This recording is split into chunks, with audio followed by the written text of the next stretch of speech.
Hello and welcome to the New Age Geek channel. If you're new here, with an inclusive space for people of all walks of life through the power of friendship, magic, and tabletop role-playing games. Tonight we have Forging Fates, our sober D&D campaign set the critical world of Exandria following our adventuring party, the Fists of Fade. What's up, Fists? Hi, Joe. Hi, Joe. Ah! This is this is your friendly weekly reminder that the New Age Geeks includes more than just us up here on the screen. It relies on all of you wonderful geeks in this and your participation in this community that we are building together. If you want to become one of the New Age Geeks, you absolutely can. Just make sure to subscribe to our YouTube and Twitch channels and join our Discord, where you'll find moderated chats, emotes by one of our favorite geeks, Sarah. Love you, Sarah. Hi, Sarah. And chat rooms with the cast and other members of this growing community. Another friendly little reminder is that the best way to help us out is with engagement. So we'd greatly appreciate if you'd watch the video all the way through, like, comment, share, subscribe, and hit that notification bell so that these platforms know to share us with everybody else. Beyond that, we also have posts going up on Twitter, TikTok, Instagram, and Threads, so if you are on those platforms, make sure to give us a follow for more geeky goodness. Twitch Prime is free if you already have Amazon Prime. That awards you a 1-month subscription channel and Yep, try that thing. that again. That awards you a 1-month subscription to any channel here on Twitch. Once per month, you do need to go in and resubscribe to that channel at no additional cost. Just link your accounts and click subscribe with Prime on that channel. Feel free to use that on us. If you're feeling charitable, please subscribe here on Twitch. Perhaps gift subscriptions to others, cheer using bits, donate via PayPal, and subscribe to our Patreon. Lastly, if you wish to become a sponsor for the New Age Geeks, reach out to us directly via our Instagram page to begin those discussions. Speaking of sponsors, if you enjoy the music we have going on here, we highly recommend checking out the Songcraft bot. Songcraft bot allows you to play open source community selected music and soundscapes directly from your Discord server with just a few clicks. Whether you're playing online or playing at home, you can enjoy the music stress-free. Just let me get my thing. I always try to remember and do this off my top of my head. I can never do it. With their Pro subscription, you get their playlist builder, shareable playlist codes, access to 40 plus music genres and 20 plus soundscape types, global genre selections, and 2 premium Discord servers, all for just $10 a month. But by using our referral code NAG, that's NAG, you get $2 off subscription for the first 3 months. All you got to do to get started is invite the Songcraft bot of your choosing into your server, then hit play, and let Songcraft take care of the rest. And we are also now partners with Dragon's Nest Delivery. If you don't know what Dragon's Nest Delivery is, it is a D&D shop with a ton of D&D essentials, including dice, apparel, homebrew adventures, and their Nat 20 card series, which we have been using here on Queer and Present Danger. And they even have a D&D subscription box. The subscription box includes dice, candy, one-shot adventures, minis, and a bunch of downloadable content as well. So when you go to checkout, make sure to use our referral code NEWAGEGEEKS, that is all one word, for 18% off of your order. So whenever you go and check them out, make sure to tell them that we sent you. Okay. That all being said, before we dive into our announcements, obviously there's a new player with us at the table. One of my favorite role players in the space, period. Yuri, go ahead and tell everyone where you're from, Yuri. Hello. Like Joe said, my name is Yuri. That is Y-U-R-I. My pronouns are she, they. Y'all can go ahead and find me at Yuri and the Beast absolutely everywhere on the interwebs. I am the marketing director at Tabletop Tale Spinners, where we try to focus on diversity without tokenism. I am also, I don't have my own channel. I am more like an AP nomad. I bug my friends until they let me play with them, and here I am. You hear that, guys? We're friends. Y'all can go ahead and find me almost every single week over at Somebody's Heroes in the Raven Court, as well as on Don't Kill My Character for superhero shenanigans. Do I give like my this week thing yet, or do I wait for that? Oh, I'm going to dive into that right now. Yuri, go ahead and tell everyone where they can find you this Cool. week. What are you doing? So this week is a very, very special release on Wednesday. My episode over at The Heart is a Dungeon finally releases, and I've been waiting for that for a very, very long time. So if you want to come along with us for the ride and you already aren't listening to what happened at the corner of Pleasure and West River, definitely catch up, so we can all find out together. Because I recorded this second to the last recording, and even I have no idea what the hell is going on. But Rara is amazing. I'm just very excited for this, and it releases on Wednesday. That same day, I'll be over live at Don't Kill My Character for Superhero Shenanigans as well. But oh, Nice. and today, Sapphic Tension, a game about, lesbians and love and miscommunication and some time travel, has just released over at Game Master Monday as well. So go and check that out. I am part of one of the 3 vignettes. We're just time traveling lesbians who learn how to fall back in love with each other. And I think that's it for me for this week. No, that's it. Only those. Only all those things. Let's see. While we wait for Omega to get back with all the things he's got going on this week, we want to congratulate all the people that got nominated for Crit Awards this week. Ton of people getting nominated for a ton of things. I think Yuri, you're on that list, aren't you? I am not. Oh, Yeah, I I asked thought you got. people to not nominate me because I think there are so many people in the community who deserve that nomination so much more. Yeah, I All know. of our friends got nominated. Yeah, I know a lot of our friends got nominated. I know Jem is nominated for best cosplay for her True. role on Whisper. So congratulations to her. I hope we can throw ahead and make sure we all get out there and vote for Jem for best cosplay. Yeah. Hands with Tabletop Tail Spinners also got nominated for best upcoming YouTube channel for All of Our Faults, and Emma from Tabletop Tail Spinners also got nominated for best producer. I think Rara was nominated as well, Mhm. and their partner Farrell for the art that they've been doing on Nice. Corner of Pleasure and West River. Nice. I know Grace got nominated for another one of her songs, and I mean I love Grace. Grace is one of my favorite people in period. So I hope you go out and vote for Grace. Hands with Tales of, help me out, Cece. Tales Guild Tales got Guild. nominated for best upcoming YouTube Yep. channel as well. And I know a ton of other amazing creators got nominated out there. So make sure we support our friends and give them those votes. Omega, what do you got going on this week? Everything. All the things are happening. Tomorrow I'm over on twitch.tv/surfeffers_ for a summer series. The main campaign is on hold, and we are doing a bunch of summer series, and I'm a part of one of them. And our show's on Tuesdays at 7 p.m. Central. No Wednesday, no Thursday. Thursday's done today, this week. Friday over on twitch.tv/CritHit Chronicles for Shadows Over Baldur's Gate, which is a Baldur's Gate 3 inspired D&D campaign set after the events of Baldur's Gate 3. Cujo is actually also a Crit Award nominated game master for Cobalt Press specifically, which is really, really cool.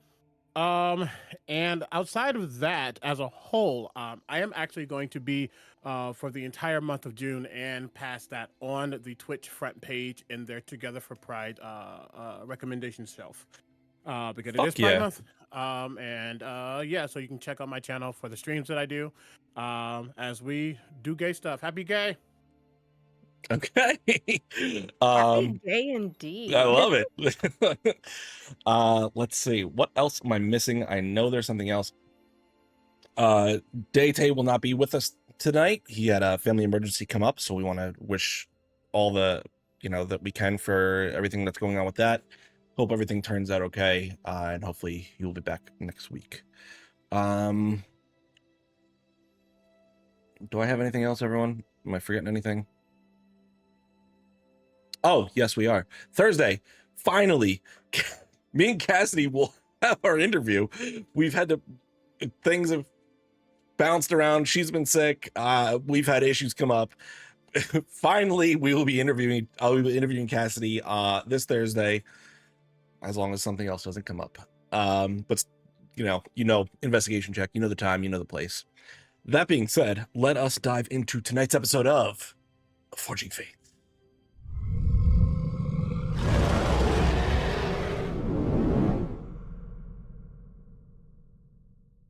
And we're back. Okay.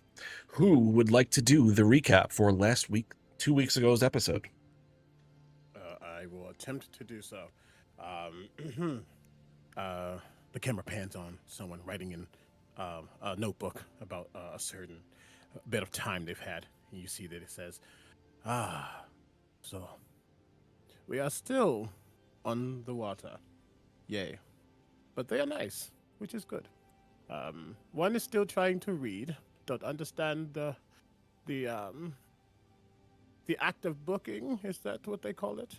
But they are attempting to understand things they currently don't understand. There is the half-orc who is quite smart indeed. I do like the way that they do many things. They will be quite useful in the days to come, especially with learning all that we can. They wish to know about rituals and runes. Don't know why just yet, but I offered to help them in the way that I can, as I am a ritualist, and that is something I know quite well. The other, Finnick, is an interesting one. They seem to have a lot going on about them. Not really spoken out loud, which is fine because secrets are everything. But I'm curious to know more about those chains upon her wrist. Where they come from, who wants to know about where they come from. But before we could do anything, we got assaulted by giants of the storm variety.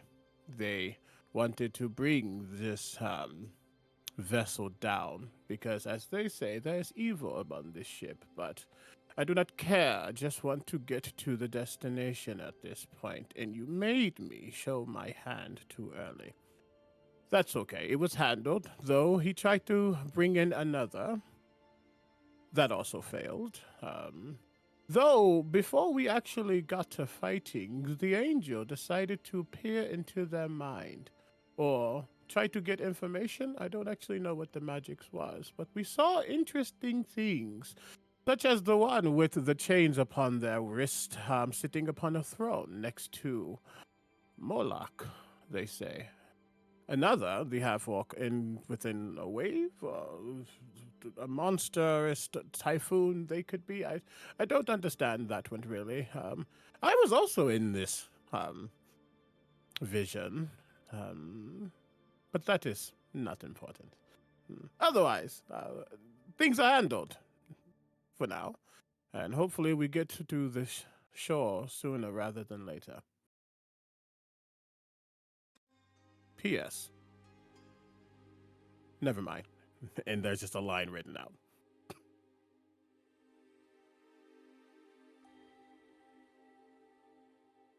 Joe, you made it. Okay. So, picking up from there, thank you, Cece.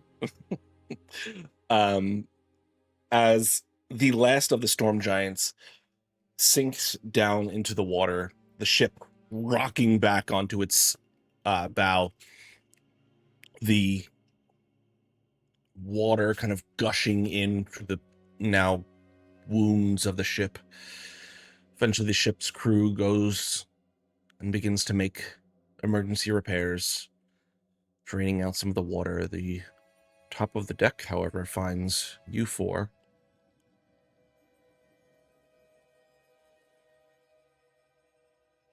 So, that was fun. You see, as the hunched individual kind of returns back to their full height, flicking away the quill weapon that they have. Should we expect anything else? They wipe their hands, kind of wipe down, and as they wipe down, prestidigitating themselves so they're no longer wet. It's like,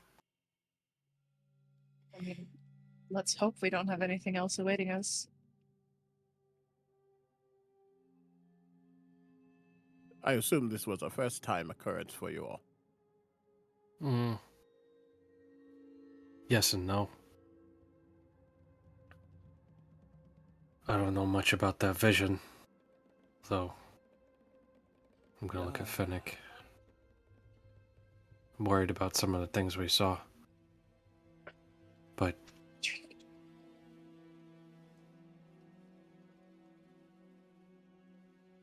Trust me, I'm just as worried. It would seem someone has your number. Wasn't willingly given. In the vision, it was quite embraced.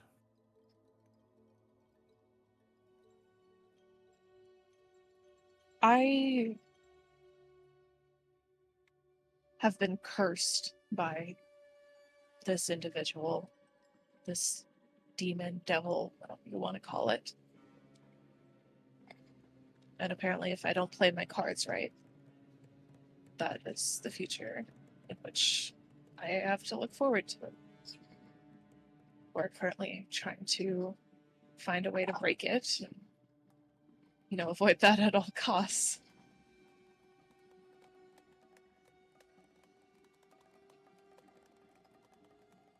You say you are traveling to this island, looking for a friend. Is Yeah. there a chance that there is more to this journey? Considering what we saw and what they said. yes.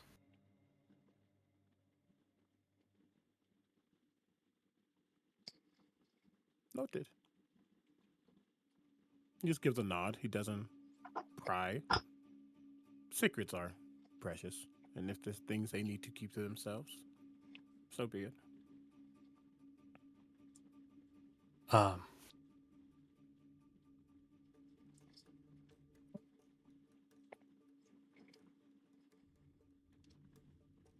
For my part in that vision, there are primordial forces that we are entangled with.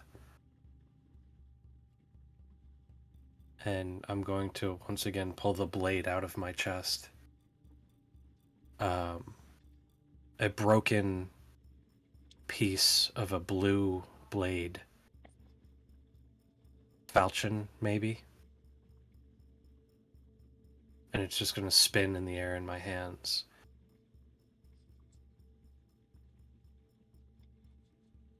I have one.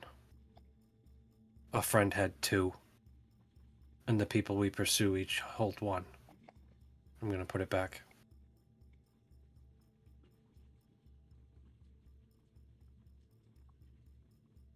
There's Was it another the one full out there. weapon, or was it a piece of it? It's a broken part of the tip of the blade. Gotcha. And they're pieces spread out. Gotcha. The blades can be put together.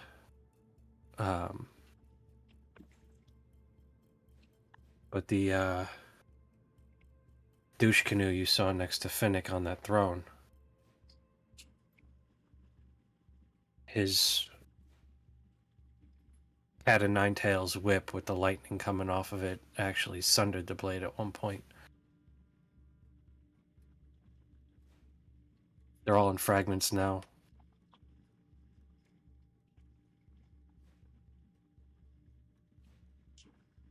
Who knows? Maybe that's the way to stop him.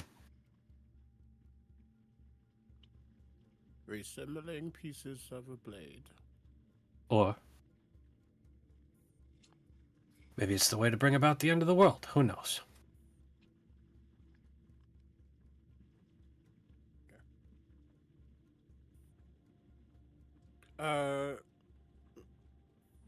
GM, just from studies and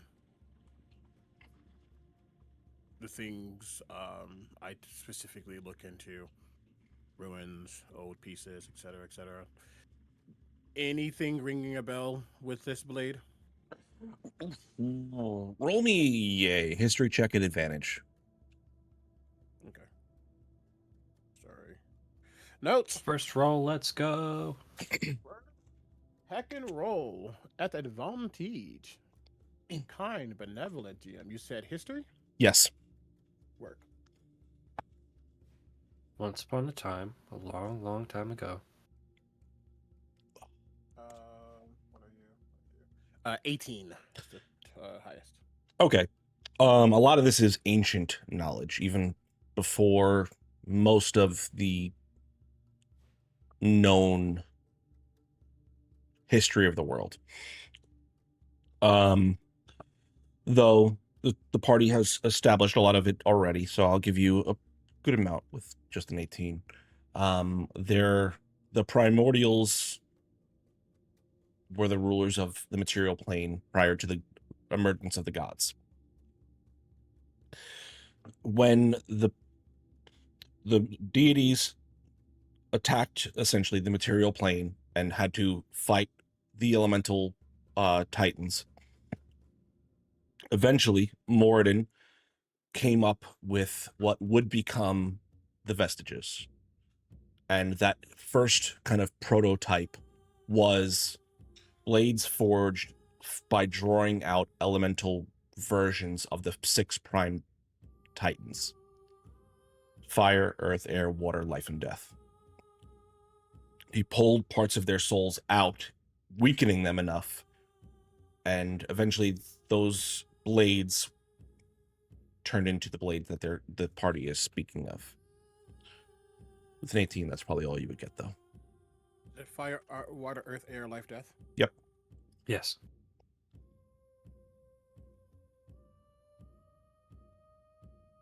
Okay. Blade was made from energy or aspects of those titans. Yeah, it was literally stolen parts of their soul. And it was like the original versions of what would become vestiges.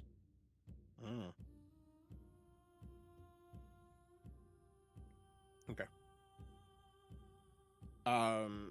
You can see that as this piece was like kind of brought out, Rhynak got very, not too close, but like leaned in and really started to take this piece in. Not in a coveting way, just say, oh, plot twist type of way. As they take it in and as it goes away. I see. And do you have a clue as to where the next piece is? Give you 3 guesses. Is one Actually, the way that we are going? Internal compass. I'm going to feel out for those vibrations. The nearest one is that way.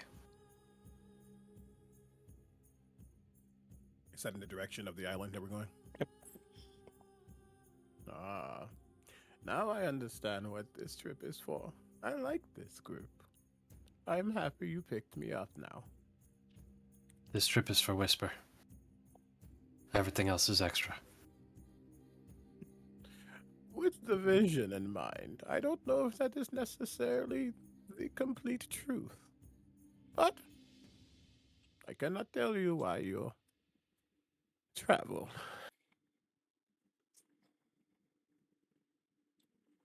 Consider me intrigued. I'm honestly also intrigued with you. You seem to handle yourself well during that fight. Well, sticks and stones may break my bones. Words can also break. But sometimes you need a little bit more than words. More than text. More than history. What's the point of knowing when you can't apply? Understood.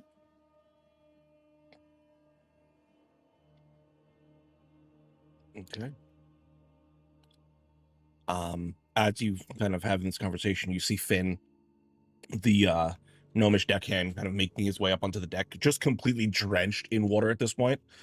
And you hear him talking to the captain, kind of explaining that the entire lower deck is just filled with water. There's massive damage, and it will require an actual dry dock to fix most of this damage that the ship has accrued. Can we That- make it? Yeah, Kaylin kind of turns towards you. We'll be able to make it, but we're gonna need some time for repairs in the port. If I may, I do know some mending magic, if that would help expedite the process. It'll definitely help get us there, but we're gonna need at least a few weeks to get these repairs patched up. We've taken on a lot of water, and we'll be able to get that out as well, but I can take care of that tomorrow. very well. Well, with that, the next 2 weeks begin to trek on as repairs are being made to the ship, though again, there's certain ones that will be needed to be done in port. You all account to your own various aspects, whether it be studying, training, or learning a new skill.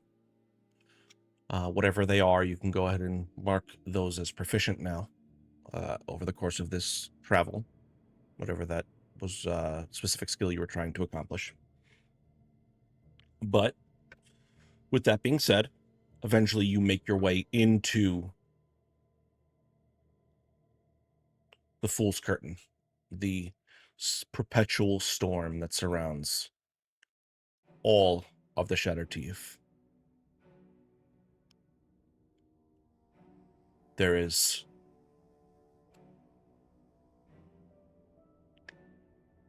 explosions of lightning around you.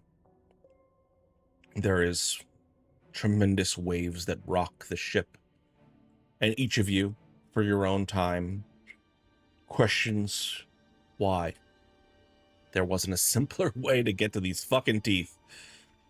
But for the sake of brevity, eventually you do find your way through the curtain. And that is where we are going to pick up with a half-elven woman. You find yourself walking through the port city, though that's probably being a little bit generous, of Silsbane. There's a menagerie of people and creatures walking back and forth. There's that hiss of steam engine as bits of motorized carts rumble down the streets. There is the hiss of electronics and brass grinding against each other as cranes lift up these large bits of steel and wood and supplies onto the various ships and boats that have made their way through this small port city. You see there, docked, the large triple-decker ship that you came here for. Gorgeous in her 3 long sail poles. Masts. I'm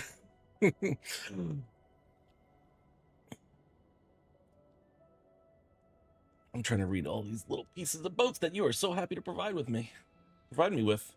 You see the beak kind of jutted out there. No seemingly ornamental headpiece on the front, which, I mean, come on, who doesn't put something out there?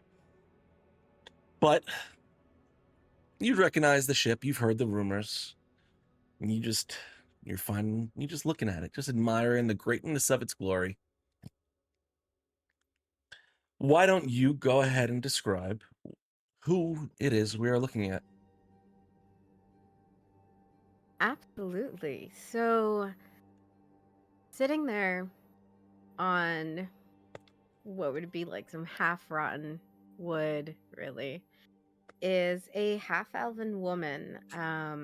She has her pointed ears, black hair that is wavy and cut very bluntly. Um, she looks like she spends a lot of time outside, or at least a lot of time under the sun, as her skin is starting to get that sheen you get when you don't wear your sunscreen as often as you should. Black eyeliner, blue eyeshadow just all over that darken her eyes. Straight nose, and you see she has a smirk on her face.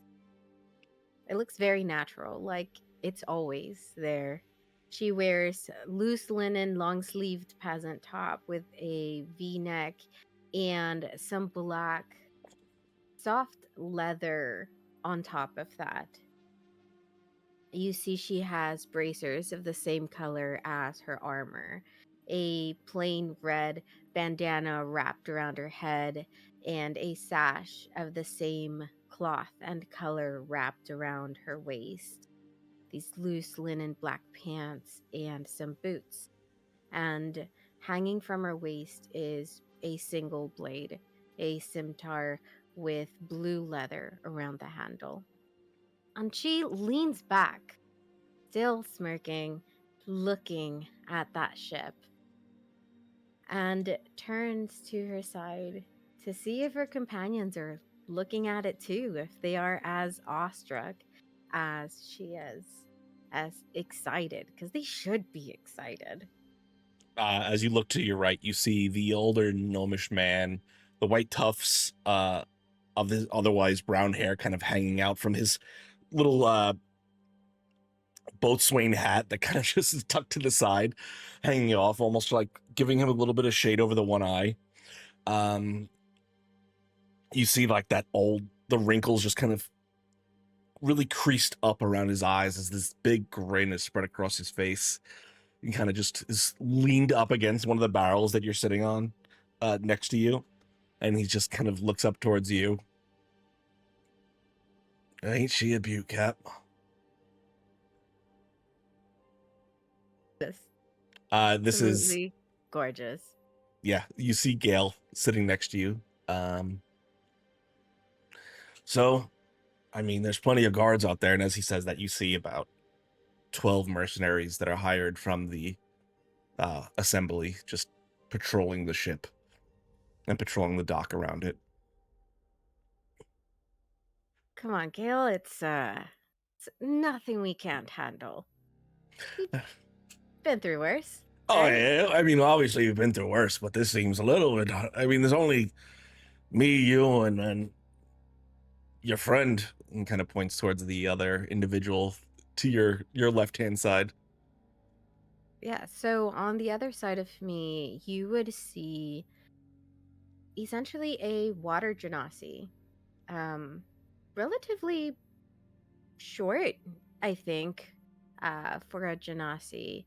They have this sort of bluish silver skin and hair that is almost white and seems to sort of float a little bit, as if it was underwater. A sort of white vestments that seem to blend in to their hair, and it's a little hard to tell if they are male or female. Um, and they just sit there, I think, very unimpressed at the whole thing. Captain Dewey, why? I understand why you want to steal the ship, but isn't there a better way? You have enough money. Why not just buy it? Hershey, it's like you don't learn. If we buy it, it doesn't feel the same. You know what I mean? Putting my flag on top, and it's not really yours if it was handed. You have to take it. No, it's exactly yours. If you buy it, they give you a receipt. It's got your name on it. It's called a deed. We are pirates, okay? We don't buy things. I know. I we will buy our supplies this time. How about that? But the ship? No, we're gonna take it. You're fucking right. We're gonna take it and we're gonna fucking steal it. It's gonna be fantastic. It's gonna be great. Aye, aye, Captain. It's at this point you see coming through the far in the distance, probably a good couple miles, but it's a nice day, so you're able to see that far. You see this striking craft of just this red crimson wood push its way out from the curtain that surrounds the entirety of the Shattered Teeth. You see the big emblazoned golden and white sails with the symbol of Palor kind of splashed across it. Tall, massive masts. That's why it fucks me up. Massive masts. You see one of them just crinked to the side from just the entirety of whether it be the storm or the damages they've occurred across the open seas. You see it begin to push into the area of Siltspin, right? Is that right? Yep, Siltspin. The island you're on specifically called the Clatter Chain Isle. But The what isle? Clatter Chain. The city specifically is called Siltspin, though. You see the ship begin to limp its way towards the docks. The ship's big, a little bit smaller than the ship you got your eye on, but it's not bad. Looks like it needs some work, though. What do you think of this, Captain? Well, first we have to see who comes off the ship and then decide if it's worth our time. All right. It's at this point, Morgan, that you see the dockmaster kind of making her way around, and you've had some issues with her in the past. It's this stocky, dwarvish woman. She's got the little briefest bits of a beard kind of coming in that tie around at the bottom. She has this monocle and this very large tome that she uses to keep track of everything. And she's almost mechanical armor she wears, especially around her right arm. And you see this, like, she has this little like book holder that pops out from her shoulder that she's able to store the book on as she writes her notes on. But she begins to make her way around towards you, not necessarily in your direction, but just kind of making her way through that space. All right. So, listen here. We're going to pretend like we're going to purchase the ship. All right? Otherwise, we might not be able to get close enough to board it. I love it, Captain. Again, we can just purchase it. We have the gold. Yeah, it's fine. It's fine. You'll do great with this part. That being said, the rest of the party, as you begin to approach the city, you can see it beginning to crest on the horizon, as there is just, it's unlike any city you've seen in Exandria thus far. There is these steam pushing from almost every building. There's this mechanized system that seems to be pulling carts along what looks like these metal tracks that go up from the port into the city proper. And there's not a horse in sight. There's nothing as far as any sort of beasts of burden, honestly. The biggest animal around is probably the sheep that they're unloading from a smaller boat, not even big enough to be considered a ship. It's just some sort of transport that's been brought here. Though around the island proper, you see dozens of fishing vessels. There are giant sails off each one of the boats. These big sails that seem to just come at this strange angle that catch the wind and are able to drag them around the island. And you see people fishing off of them, mostly smaller farming style individuals, but the thing that catches your eye as you come into port is the one big ship.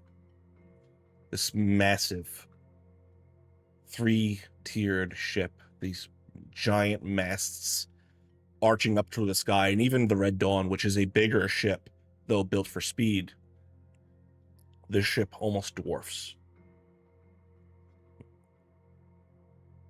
What do you guys want to do? Does the ship have any iconography or things that can make us place it to a certain space? Is it from Tal'Dorei? Is it from Wildmount? Somewhere else? Sure. All of you go ahead and roll me intelligence checks. Rhynek, you can roll at advantage. Just flat intelligence? Yeah. 13. 4. Oh, buddy. Intelligence is not my thing. 12 That's at advantage? at advantage. Okay. Listen, I have other bonuses if it's an actual skill, but no. That's fine. Honestly, for you, Rhynek, you can add your history bonus. Hold on, math. 16. Okay. It looks a little familiar to you, Rhynek, though you can't place it. Fair. You know there's some sort of significance there with the Dundalian Empire, but like it has a little bit of like that similar art style to the logo, though you can't really place it at the moment. That's okay. Okay. Coco, just curious. I think as they're pulling in, here, I figure they're all like getting their stuff together and ready to actually, anchor and get off the ship. If you don't remember, I did say once we got to the island, I would find my way home, but I must admit, I am very curious to see where things go with this group. So I can, if you wish, travel with you a little bit longer. If anything, you might need my help. Especially with that Yeah. one booking back there. I feel like we would greatly benefit from any assistance that you could give us in this moment in time. I know you've probably heard it 100 times before, but there is safety in numbers.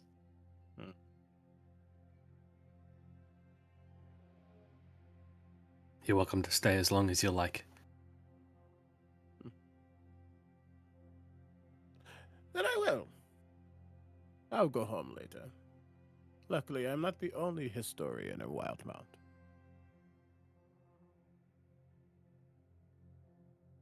And he'll just prepare to Okay. So land. as your ship begins to dock, and Morgan, you see this ship coming in as well, pulling up in one of the other two major docks of this small city.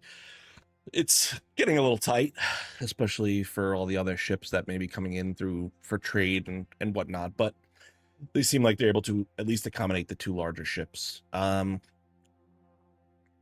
You see, what's her name? I lost it already. You see Marith, the dockmaster, make her way over towards the ship as it's coming in. Instantly, she has the little like thing open up off her chest, and her book is on there. She's got one hand wrapped around, and her other just with a quill and an ink pot just set up. What is going on here? We are not expecting any ships. Who are you?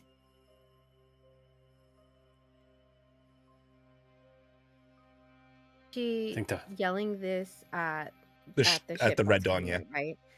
Okay.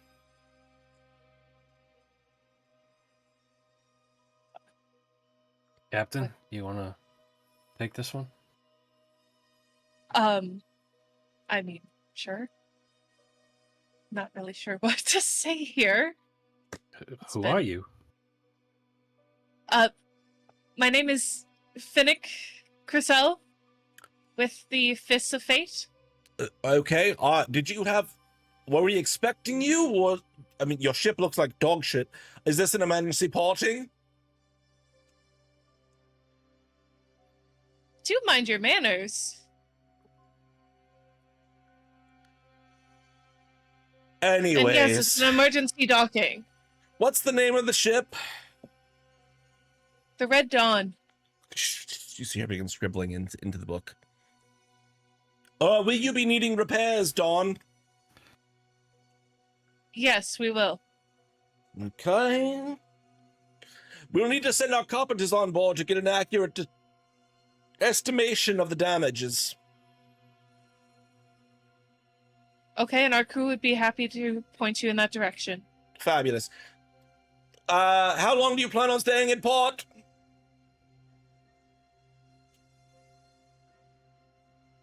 An indeterminate amount of time. Fabulous. So we'll just go with the daily rate.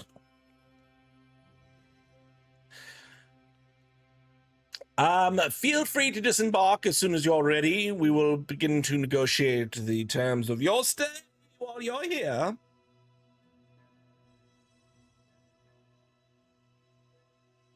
I will start to make my way down towards the dock. I will offer my hand to Finnick. Gonna help you down from the boat. Not that you need it, just I'll take it. because I can. That being said, can you all describe your characters as you disembark the ship for our guest here? So, what you see when you look at Finnick is a 6 foot tall, looks half elven in a way. She's got shorter, pointed ears, a mess of short, silvery white hair, and she's got a relatively toned build, but not that you would be able to see that, as she is adorned in armor with orange undershirts and pants on, with 2 great swords, one on either hip, and a shield on her back. She's got relatively sharp features and these almost silver eyes as well. Let's let Rhynac. Grimrock. Let's let Rhynac go next, because I have something to add on for Sure. Corner. Sure, yeah. Rhynac is about 5'8", maybe 5'9" ish. Very, very slender. Yeah, a little more slender than he should be. Almost looks gaunt. Not necessarily extremely sunken in cheeks, but you definitely could tell there's a little more than just sharp cheekbones. The eye sockets are slightly hollow. But there are bright, almost grayish eyes looking back beneath a pair of what seem to be some kind of spectacles of some sort. Pointed ears, a dark, almost gray-colored skin tone. Not much warmth beneath it. Their hair, kind of a dusky raven black. It's currently probably tied up in a bun. The sides of their hair are shaved down, which hints that if they let their hair down, it'll be a little scraggly. They wear a kind of a large coat, and it's crimson, almost like a deep maroon and black and grays, that kind of color story happening about them. Underneath that is a pair of robes or something kind of like wrapped around, with a bunch of belts and accoutrement. There is a necklace that's centered around their neck, and the gemstone is a very deep, again, that crimson, but a little cooler undertoned as well. With some boots, probably right now, currently writing in what seems to be a very ornate book, with a quill. And flying above him, you see a dark gray and black owl, kind of just swooping and scanning the area, before most likely settling on their shoulder. Cormac, go ahead for now. Gormog's a 6'2" half orc, with a short mohawk going down the center of his head, black hair, 4 tusks, unlike the usual 2, but 2 big ones on the side and then 2 smaller ones right next to him. He's decked out in the robes, the vestments of the Cobalt Soul, which in this aspect looks like a sleeveless jacket,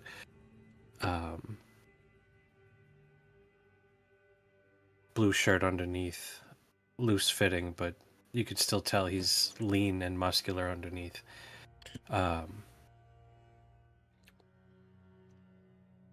boots, also blue. Joe, you made me nervous. I've forgotten everything about my character. And there's a golden flame motif tattoo that goes up both arms, and around his collar. I think that's everything. Okay. Morgan. About 6 weeks ago, you felt this massive, like, vibrational force pulling you eastward. It kind of disappeared relatively quickly. And over the last few weeks, there's almost in the back of your mind been this vibration building in the back of your mind coming from the west. As this ship pulls into dock, that vibration is increasing. You feel it building up in your mind. And as you see this half-orc depart, with each step he takes, you see in your, the vibration in your mind connected to him. And you feel him walk down those steps as your attention is drawn to him. And Gormrog, you feel that also connected to the half-elf, seated on some barrels on the dock. You see a Ganassi of the water variety seated next to her, as well as this small gnomish man, older, next to her on the other side. You see him chewing on a little bit of a leaf, kind of shoving it in his mouth. Again turns to Soshi. You feel that, right? That's not just me. Feel what, Captain?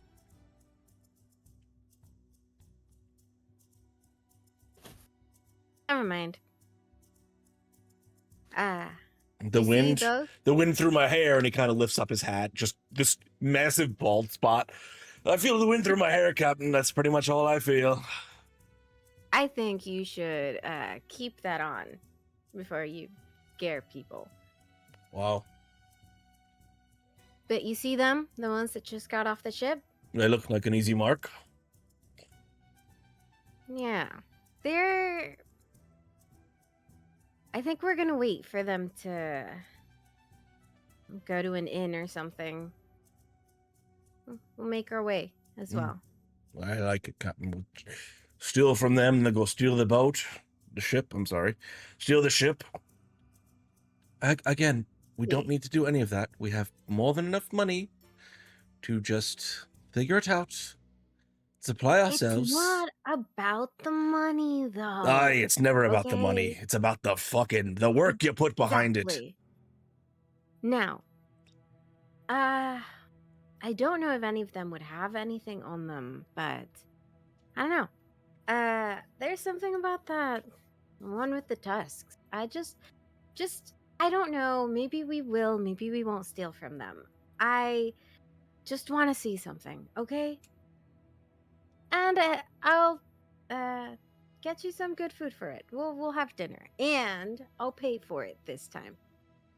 Wow, that's awful generous of you, Captain. Though, I guess, Yeah. I guess it's been a while for you, right? The chief, something new floating into port. You just ready to. Is that what it is? Yeah, just looking at the ship makes me so excited. I get it. I'm feeling really good. I just can't wait to get my hands on her. But yeah, So you we'll keep an eye on them. Aye. Yeah. What was up, Gormark? Sorry, I was going to let you finish. When I help Finnick down and I catch the vibrations coming from this group, as Rhynak comes down the steps behind me, I don't know how engrossed you are in your book. You may bump into me. You have seen in the past 2 weeks that even if I'm engrossed, I always tend to like scoot around boxes or perfectly walk down the steps. You think I am very, very perceptive and watchful of the world. As you come down behind me and start to move around me, I'll just remember what I said about that sword? Oh, yeah, it's the broken one. Yeah, I think I found the rest of the pieces. So quickly. What makes you so sure? Book closes, almost mimicking Zero, but much better to be fair. Experienced book closing. Just clip. Clip, and as he clips, he just lets go, and a mage hand puts it back into the satchel that the book stays in. Turning away and scanning the rest of the pier, I'll still keep my perception on where the vibrations are coming from, and I'll just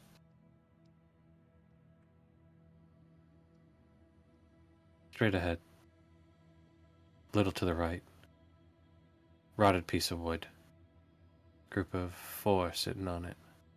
3. 3? Sorry, 3.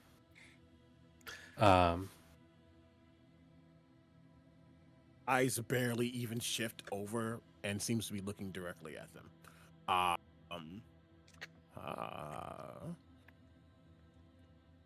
What do you intend to do? Walk up and say, I need your piece.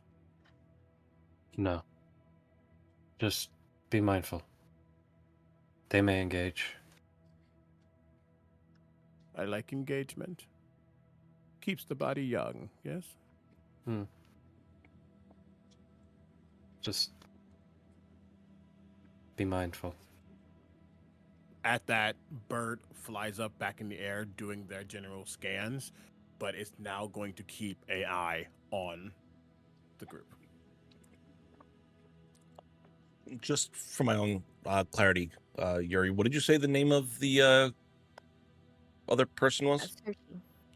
You got to spell that for me. I'm sorry. Soshi. Soshi. Soshi. Soshi. It kept cutting out just as you were saying like a certain vowel. Is that the Genasi? Yes, that is the Shanasi. Yes. Yes. Thank you. Taking notes. You see Soshi, they kind of just clock the owl that flies over them, and you see them just kind of notate exactly where it is. And Sashi is pretty protective over you. You notice them definitely in that moment sensing danger through your two connection, and not verbally translating that to you with their actions.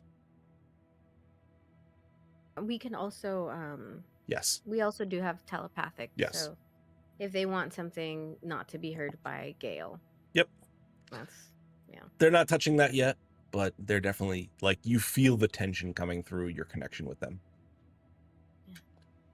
Hey, And- so what's up? Does it really bother you that we're stealing the ship? No, Captain. Since I do feel what you're talking about, though. Maybe because it's so close. I will tail them for a bit, I guess. Do you think they can feel it too?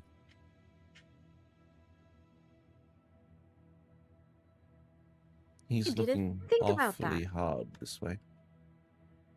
Not anymore. I'm not. I didn't think about it, but I guess that makes sense. Right? Actually, that makes it easier. You wanna know why? Okay. Because they're probably gonna come find us. That's less work for me. I'll take it. Hey, Gail, so how about that dinner? Let's fucking do it, Captain. I'm ready to get some chow in before we steal a ship. All right. Come on, Sushi. Don't be such a bummer. You just see them kind of like glance around. That The three of them will protective start element. heading, I think, to.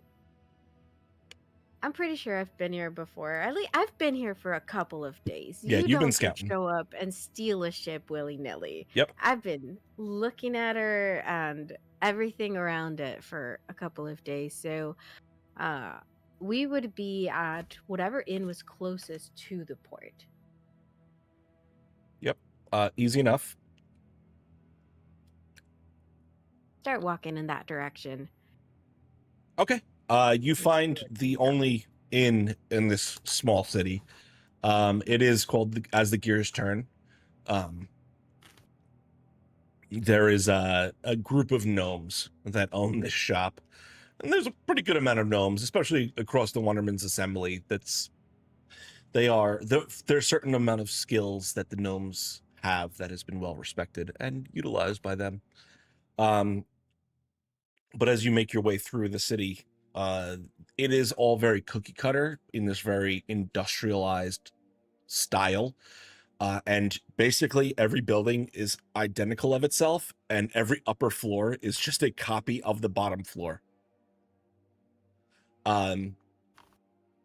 Across the entirety of the city, however, there is these small lamps that line the streets, though they only end up getting turned on as the temperature diminishes closer towards dusk and before dawn. They come on with this arcane light, but the city itself, as the weather cools each night, this massive fog cloud kind of comes in and crosses across the entirety of the city. And you're aware of that and kind of begin to make your way towards as the cog turns. We're gonna turn back. So, Sarshi, are you, can you tell if they're following? Fists, what are you guys doing in this moment? You see that group of three kind of get up and make their way off into the city. Could I tell at all that they were like sort of clocking us as we got off the ship? Roll me a perception check. I'm gonna give myself guidance because perception is not my strong suit. Okay. That is a 22. Yeah. Hell yeah. With the 22, yeah, you definitely notice the three of them kind of like looking at the entirety of your group. Whether that's like them just eyeballing you, you're not quite sure. Though seeing a group of individuals make their way off a ship that they didn't expect to dock, I mean, there's a lot of people looking at you. We'll put it that way. Mm-hmm. But you do specifically notice this group of three kind of get up and begin to make their way off as you all begin to disembark. And he will get closer to the two, and again, zero somewhere. We'll make it. Perhaps we should find a place to put our head. Respectfully, I think while s- the boat is fine, I would prefer a bed.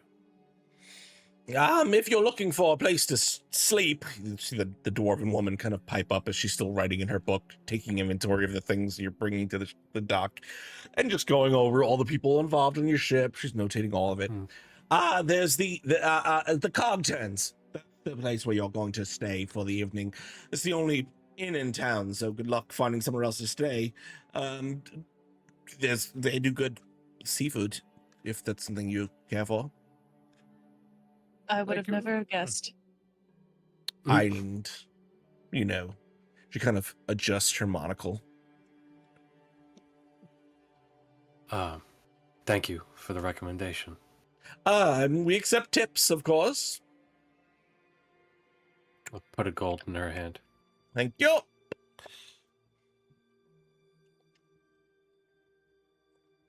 I just sort of turn and start walking.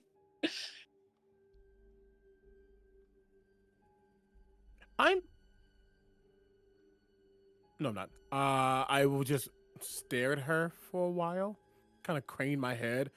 It cranes a little farther than it should for a moment before he looks back and just gives a nod and turns and follows the group. So Zarel, being Zarel, is probably bouncing ahead of us and around us and talking a mile a minute. Yep. Just just the ADHD child you never knew you didn't want.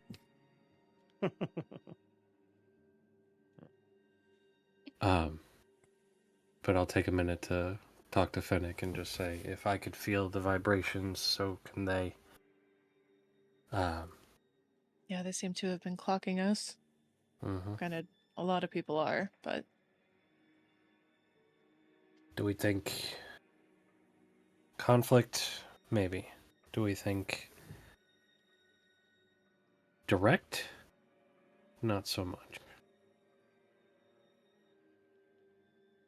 If they were going to be direct, they would have. I'm sure they're having the same thoughts about us. We may need to be, I'm going to look at Rhynak, diplomatic. Sure. I'm following your lead.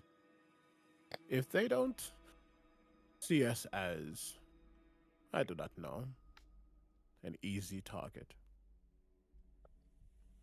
then all will be fine. I'm sure this place has many individuals of many different backgrounds. Perhaps there's more than meets the eye. Perhaps a piratical individual can be quite useful outside of schemes and whatever these pirates do. Who knows? Well, let's not label them just yet, but see what. I think the bandana labeled them personally, but I think that's a stereotype, but just as he again holds his hands up and that mage hand brings back up the book. Just as I have a book, I'm sure they called me Nadia, whatever. Semantics. Closes back down. I see Zeryl's rubbing off on you. Or perhaps I am teaching them the correct way. well, I'll look at Finnick. Diplo and Macy are always loaded. I almost forgot about them. For our guest, Cormac, please describe who Diplo and Macy are. Oh, right. So I named my fists. One is dip low, because you have to dip low in order to avoid it. The other is Macy, because it's a little slower and you may see it coming. But when you put them together, you can solve any problem through diplomacy. That is so clever, and good. I love it. so much. That is so great. It's a double. I love it. That's great. Okay.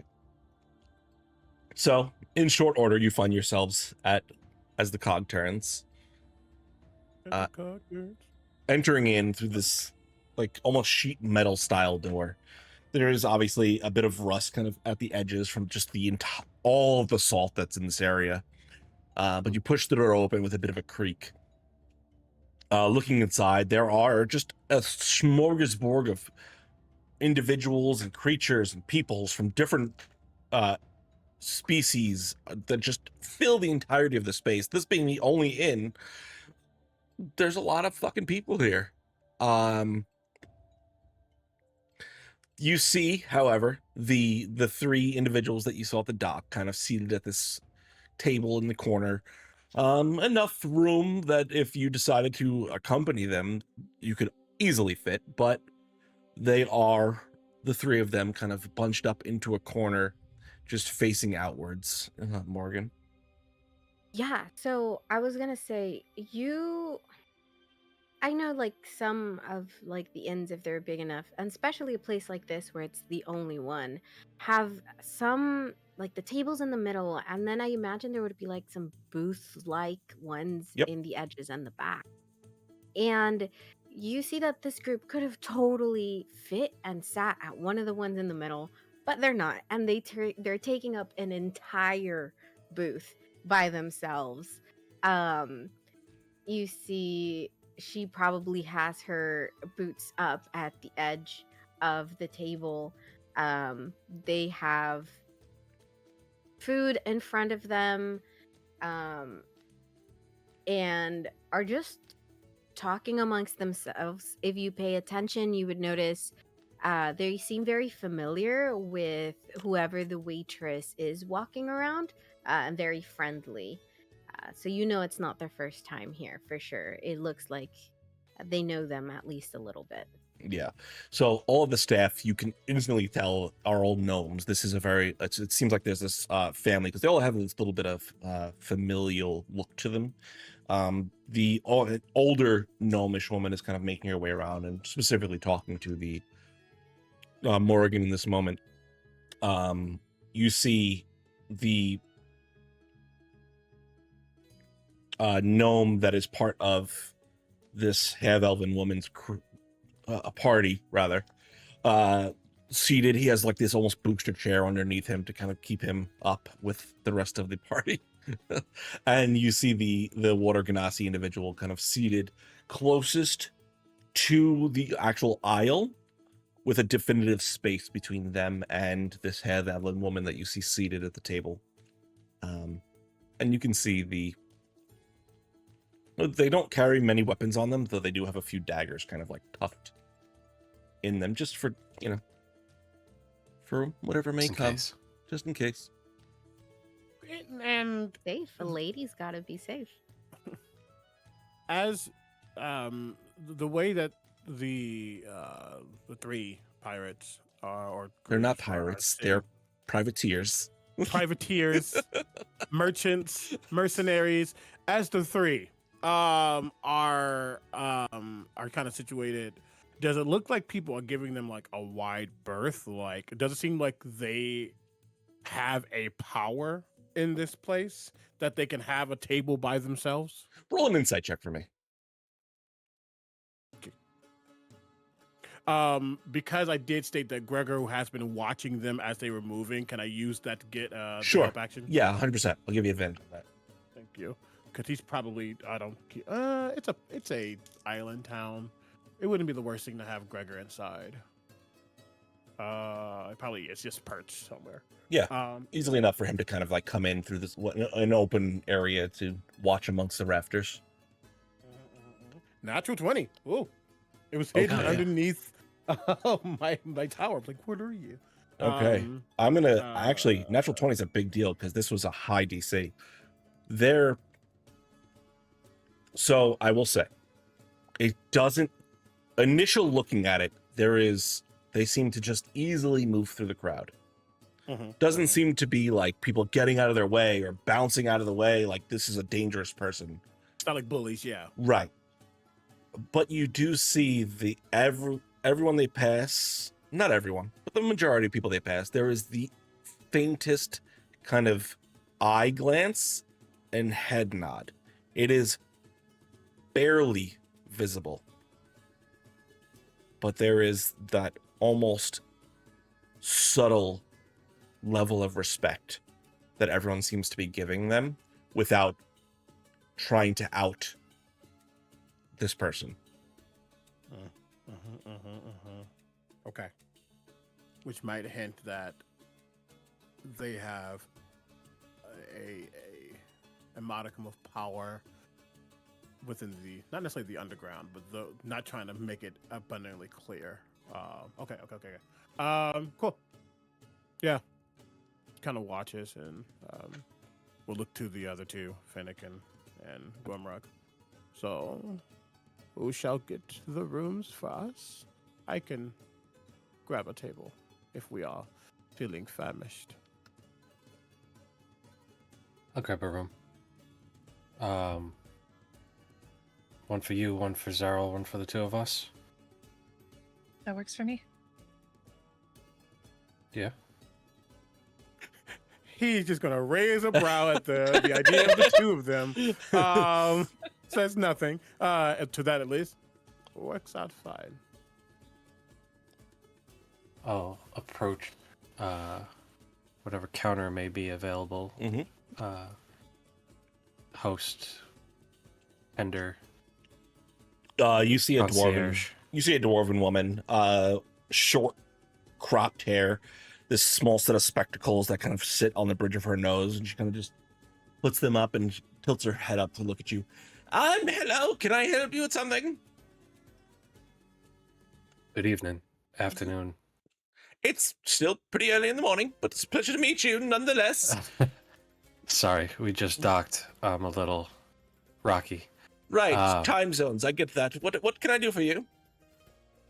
We'd like 3 rooms if possible. Sure, that will be 3 rooms. How many days did you look to get? Let's call it a week just to be safe. A week. Okay, let's see. That's 1 silver per night. 3 rooms. Okay, let me have 3 times 7. That's 7, 14, 21. So let's call it an even 2 gold for the week. I'll put 4 on the counter. Wow, that's a lot. Are you trying to seduce me? Is this in payment for something? Call it 2 weeks. I'm not that kind of lady. That's 2 weeks.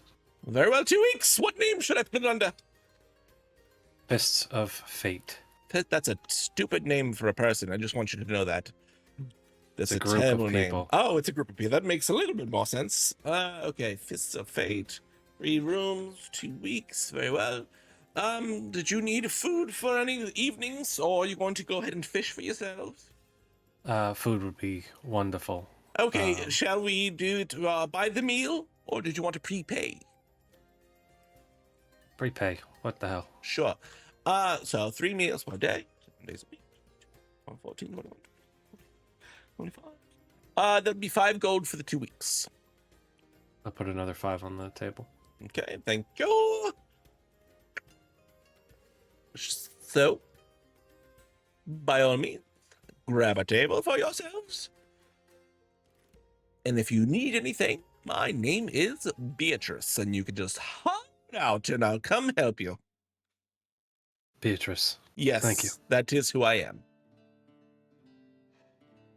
I'm Gormrug. Well, it's nice to meet you, you paying patron. Mm-hmm. I love it when a patron pays up front. Thank you again. And I'm going to go join the others. When Gormrog left, when I looked over to Fennec, would you like to join me? I'd be happy to.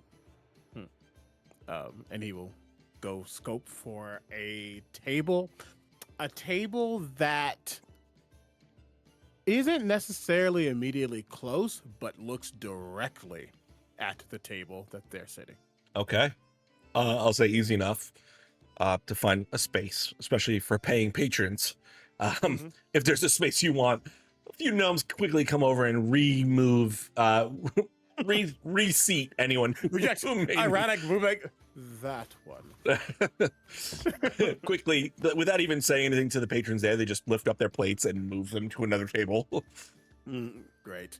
And he'll just kind of wave his hand as the table, because they got probably a lot of people, as you said, a lot of people here. Yeah. Not going to get clean very quickly, so he'll do it himself. Just press to digitize the top of it. And then we'll kind of like step back and let Phoenix sit wherever they would like to sit. Take a seat. And I'm going to be sitting in one of the chairs that's not facing them directly. It's just like I can catch them like out of my periphery. Okay. Ryanak is going to sit in a chair that purposely leaves a space between him and Finnick. So Gormrug can sit in the seat, and the seat that Gormrug sits in, if they choose to, is the one that faces the group. Okay. But I think sit and prepare and wait for whoever's gonna come. So you and Gormrug. Yes. It does not take a genius to understand when there are other emotions at play. Yeah, these emotions have been brewing for a while.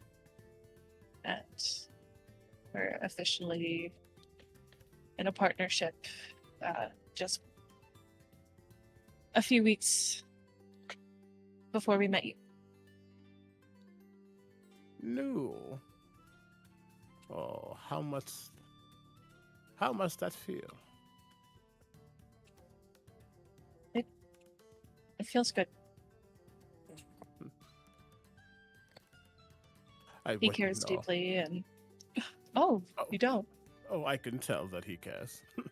He did not hesitate in mentioning that you and him would share a room together. Yeah. We're still easing into things, but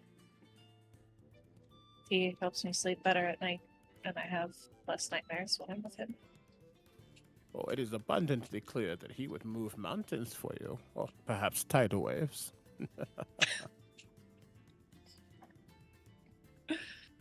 Well, he definitely already has. Enjoy those times. The world is a mysterious place. But in the blink feel of an like- eye, everything can change. I feel like that's putting it lightly. Everything's been go, go, go, nonstop, constant change the past few months, and I feel like right now this is the one stable thing I have. You should cherish that. I do. Good. Then allow us to celebrate, yes? He'll like kind of wave his hand, waiting for whoever. A little more lively than he usually is. There's a softness to this man. But he waits for the busboy, lady, person, whoever it is, and just going to get. Actually, what is your preferred? Water, tea. I do like a tea, but I have a feeling you need something quite stronger. Perhaps juice? I haven't had just straight juice in ages. I think an iced tea, perhaps. Teas all around.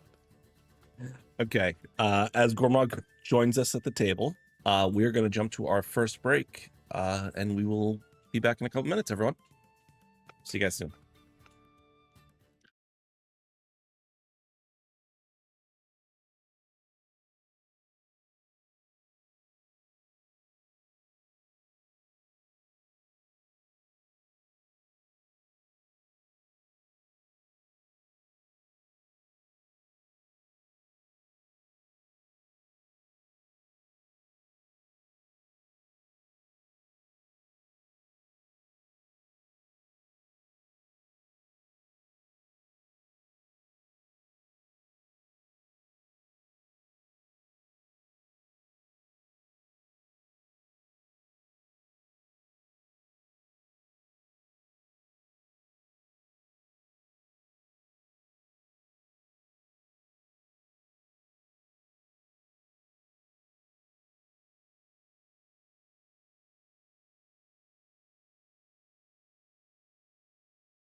And we're back. Welcome back, everyone. So, fists, as you kind of gather up at your table, Gormrog eventually making his way over as a younger gnomish woman kind of makes her way over as well. What can I get for all of you? Did there something I can, we have some wonderful, seafood, obviously. We have some fresh, or we can put it in a pan and fry it for you. We have, some river trout, though there's no rivers here. We've kind of imported those. Listen, they're going to be fresh, I promise. Though we have some groups, some yellowtails, some various different types of things, scallops, if you like some scallops. What did you like? We could put it in some lime juice, make some this wonderful little kind of dish for you. It's got scallops. It's got. I'm just going to keep talking until someone tells me to stop. No, keep going, please. We've got some shrimp. We've got some this little crustacean that's got these legs and it's got these little pincers there. That's How about a platter of what you have? I love it. Sure, I'll bring over a platter of everything for you. Did you like any drinks? We have a wonderful marigold tea. We have some something a little warmer if you like something like that. Is there anything specific I can bring for you? Something sweet, something savory, something a little bit warm, cold? If you have any iced teas. Ice? Of course, I can bring you something iced, if that's what you'd fancy. Yes, please. Very well. Yeah. Iced tea would be wonderful. Thank you. Fabulous. And for you, sir? Kind of looks towards you, Reinek. Sure. Fabulous. I'll go ahead and get those drinks in for you, and bring over a platter of a little bit of everything for, if that sounds to your liking. Absolutely. Yeah, that'd be Okay. wonderful. Thank you. She's quick to disappear, and Morgan, having already gathered your drinks up, Gale kind of sipping on his sweetened lemon and lime juice drink. What's the cold, Captain? Is sitting and very, not trying to hide it at all, since they seemed to come into this inn right after her group did. Just staring. And if, how do you pronounce your name? Oh my gosh. Gormung? Gormrog. It's the same forwards and backwards. Gormrug. Oh my gosh. Yeah, so if Gormrug catches her eye, she'll like smile and raise her own cup, which is filled with like the sweetest juice they had in this place. And just waits a little bit to see his reaction to that. Subtly keeping an eye in the corner of my eye at the group, because I am in the seat that Reinek had put away for me.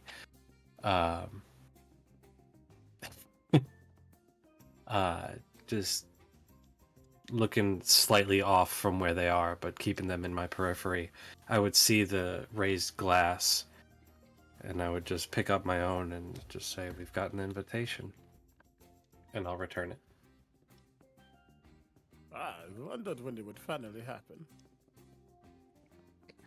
Morgan, in the back of your head, you hear that oh so familiar voice kind of begin to press in. What are you gonna do? Can we just either kill him and take it, or let him kill you? I don't care. Just please, can we just end this fucking charade already? I want to be whole. It's fine. It's about the journey. Okay? It'll be fine. We are going to make it happen. Okay? I promised you would be whole. I think this is interesting. It's fun. And ships don't steal themselves. So who knows? Maybe this will turn out great. You don't Just- even just need a ship. Give me a I'm with you. You don't need a ship. Why? Oh my god. I need Ugh. to reform my fleet, okay? I have to do it. It's the only way. All right? You are basically immortal. Time doesn't What do you mean, even basically? matter I to am you. immortal. Right. See, time doesn't even matter to you. So, what is a couple of more, minutes, hours, days, a couple months? I don't know, however long this Let me takes. tie It's your still hand the behind your same to back and you. say, oh, it's only a couple minutes. See, I don't live forever. So, Do you ever not want your hand? Exactly. That's what I thought. just chill. It's fine. It's fine. I would give you some of this juice. It's delicious, but you can't drink things. You don't have a mouth. No, I don't. Thanks for rubbing it in. You can sort of feel it though. I will do my best to taste it extra hard. And then you just stay in here and feel it. Yeah? Perfect. Yeah, I love that idea. I still won't taste it, but cool. Thanks. Do that. Really focus on the juice. I appreciate that a lot. Yeah, I need to figure this out. I'll figure something out. It's fine. They're gonna come over here, act cool. Well, they can't hear you. They can't hear me at all. Yeah. So you're fine. It's fine. I will just or I'm gonna ignore you. Don't again. shush me. And she turns, just not even answering that. Just she's gotten very good at just ignoring them and tuning them out. And she looks to Gale. All right, feet off the table. Act cool. No talk of stealing. Okay, I will figure out what we're gonna do in a little bit. We'll figure it out as we go. It'll be fine. All right, let's go. Got it, Cap. Improv, our best stat ability. You're I so don't good know. at that. We're the Yeah. best. So good at that. We breaking a fourth wall here? Roll for improv. Okay, fists. What are you guys doing? If given the invitation, I would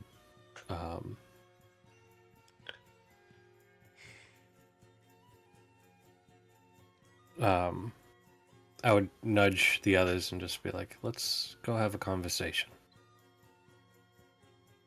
And I'll pick up Alright. my plate and mug and I'll walk over and... Hello? Saw you by the docks. Mind if we join you? That's certainly a way to start a conversation. Yeah, go ahead. Gale, move to the side. Make room. You're taking up the whole bench, dude. I'm like 2 feet tall. How am I taking up a bench?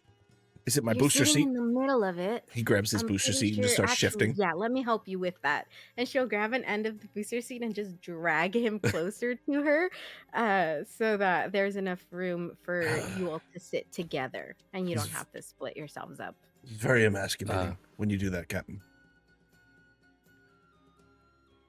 You're old enough that it shouldn't matter. Fair. That's a fair point. Hi, yeah. Come here, take a seat. We've got food. Oh, you've got food. Yeah, let me move some things. And she'll just with her arm just push all the plates over so you can put all of your group's food as well. And let's get some more. Yeah, whatever you're having. And We got a she'll bit of wave everything. over to Beatrice and just yell out like, B, just double whatever they ordered. Okay. If that, yeah, no problem. Whatever you want. So, saw y'all come down from a pretty large ship. There wasn't any ship slotted to dock today. Heard it was emergency docking. It does look really beat up. We were attacked by giants. Giant what? That's a Giants? plural. It is- Oh, just straight up giants. Mm. Wow. On the water? Uh-huh. Yeah.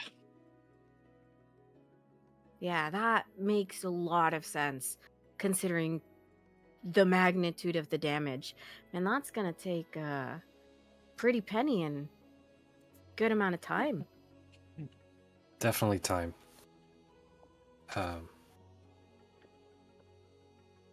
And she will Morgan will turn and just look at you. Mhm. Essentially just trying to see, like, are you gonna bring it up or should I? Locked in, but not saying anything about it. Not even looking at your friends. I'm just looking at you now. Hmm. Come on, Rock. Roll me wisdom saving throw. Oh boy. Alright, that's not terrible. Where's my mouse? Wisdom saving throw makes that a 19. Okay. You feel that pull intensely strong in your heart.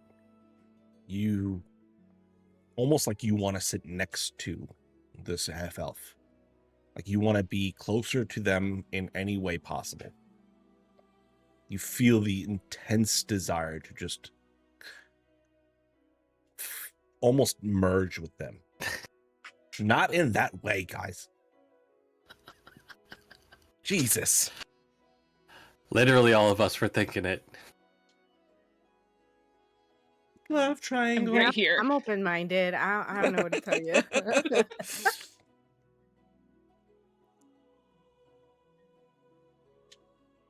Sorry.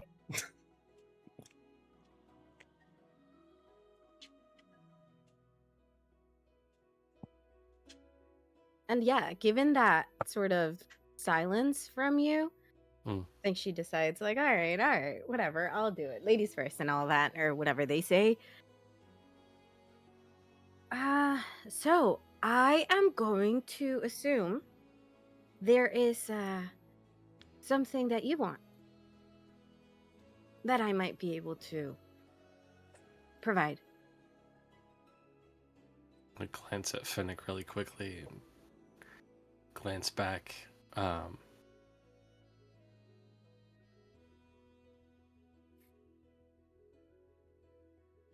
don't know everything about it yet.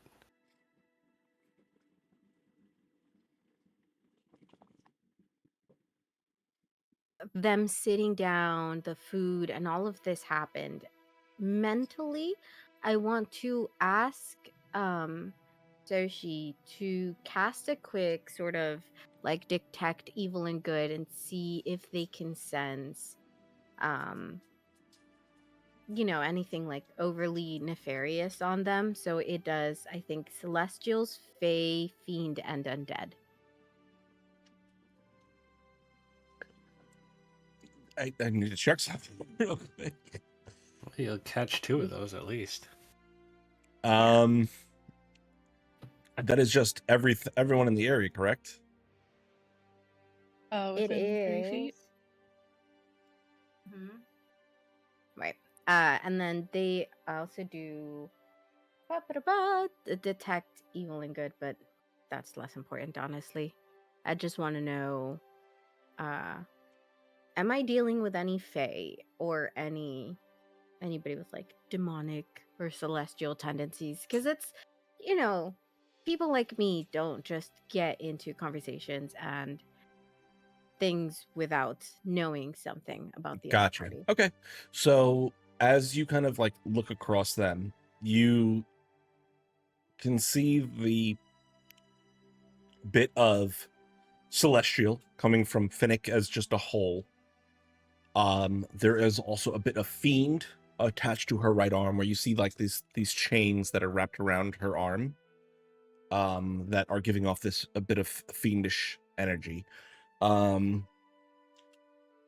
Besides that, the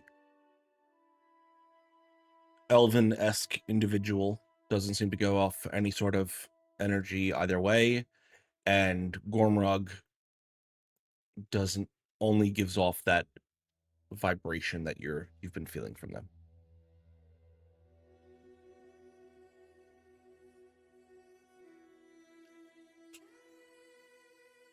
I'm gonna lean forward on the table, just maintaining eye contact. So, there is something that you want, and there is something that I want. So, why don't we make a deal? Win-win situation, I promise. I'm listening. So, there's a ship. Beauty of a ship. There is no way that you did not see her when you came into port. And that is my ship, essentially. Just not in the legal manner yet. So you all help me take her so that I can deal with some unfinished business of mine. And at the end of that, I will part with my friend here.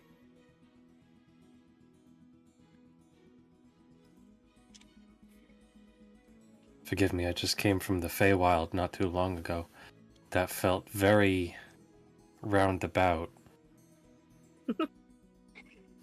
She turns over to Gale. It's like, oh, this got a batch of smart ones. I like them already. Yeah, no, So- yeah, they're so fucking great. Rhina's just gonna look really quickly at Gormrug, as Gale kind of makes a quippy comment. I can do a repeat of my first venture upon your ship right here, if you would like. Seems that everyone should be more truthful. I welcome it.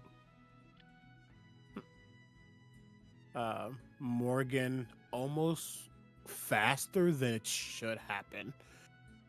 As Gormrug says this, you see their hand go up, and a very ornate quill appears. And in that same motion, he strikes down upon the table with the tip of the quill, and almost a burst of soft energy comes out. It's a little cool to the touch as it kind of flows through. But I am casting Zone of Truth. We'll look at you as you cast this.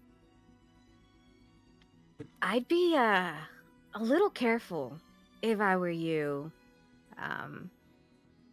Casting magic in such close proximity to all these other folks, especially anything flashy, people are a little skittish and, untrusting and all of that. Just the nature of the place. I wouldn't want you all to get into any sort of trouble for not really doing anything wrong.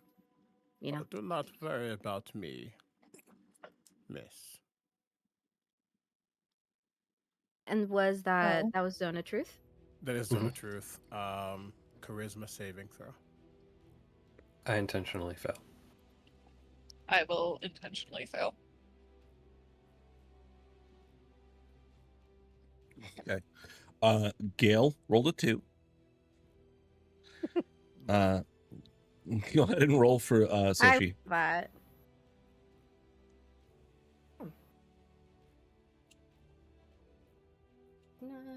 oh, here, I'm gonna message that. Yeah, to you real just message it to me. Yeah, it's fine.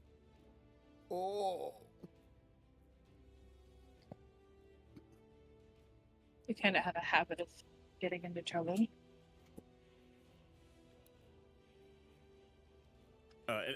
At Morgan's words, no flinch, no shift in their demeanor at the idea of others potentially seeing us as unsavory or things getting skittish based on action, which means if there's a little bit of insight that this was intentional and there's no care outside of that.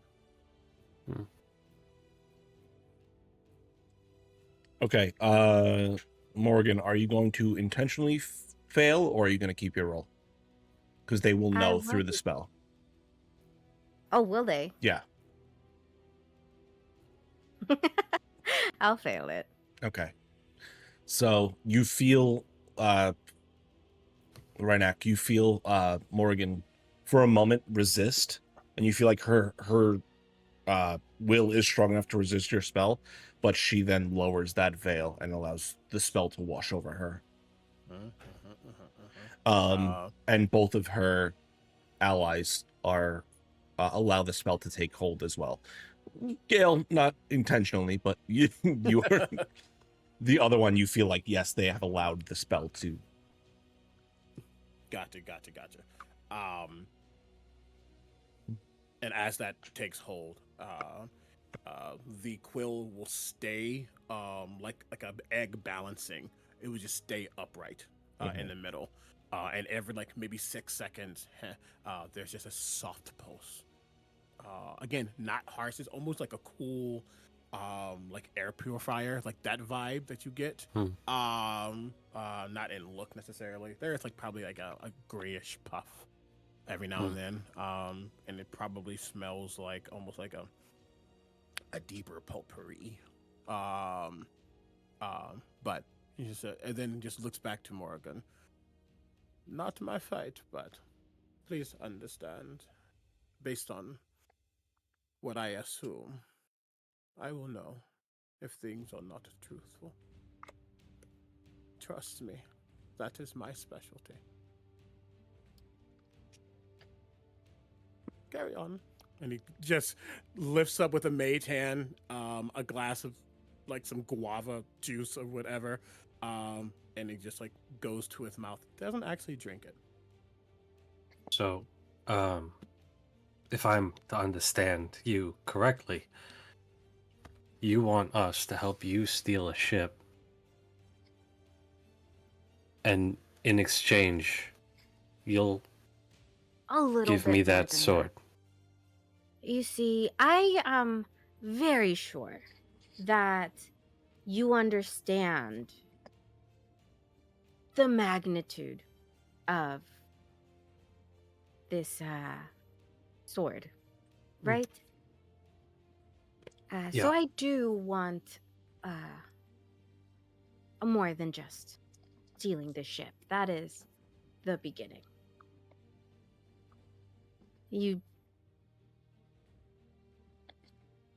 What do you want? Just the sword that I hold? Certainly an interesting side quest for the reason why we're here in the islands, in the Teeth. You wouldn't happen to have felt a similar sensation recently, would you? 2, Did I? maybe 4 vibrations yes. clustered closely together. Yeah, not know what it's about, but I know what you're talking about. I felt it. That, That's- however, does not concern me, so. Oh, but it does.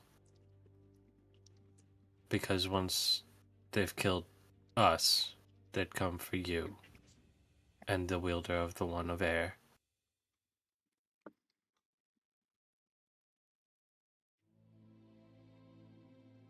As long as I get what I want, before that happens, I think I'm pretty okay.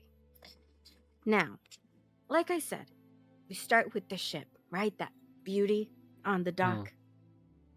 Mwah. And I have some smaller ships, more like just big boats, really. Uh, some people, and they're out doing some reconnaissance and all sorts of things. You see, there is a man here on the Shattered Teeth that needs to cease to be alive, right? Problem is, he has a lot of people and resources and all sorts of things like that. And it's not going to be easy. The Pirate King. I want to kill the Pirate King, essentially. Now, this is something that I've been working towards for a very long time. And you have no idea how important it is to me that that man ceases to live.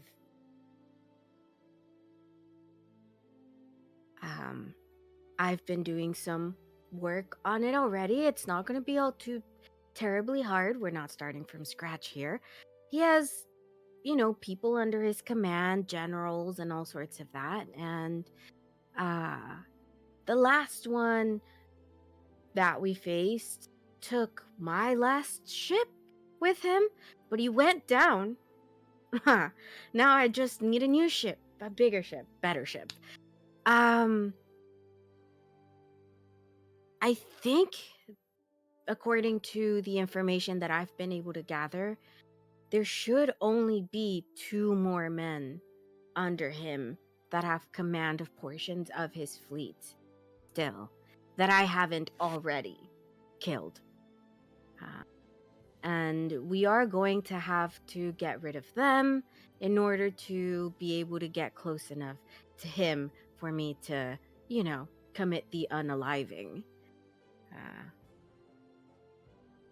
And like I said, it's something that I've been working towards for years. You could call it my life mission, right? And the death of this man, I think, would be sufficient enough on the scale of things to weigh as much as the power of this sword that I hold.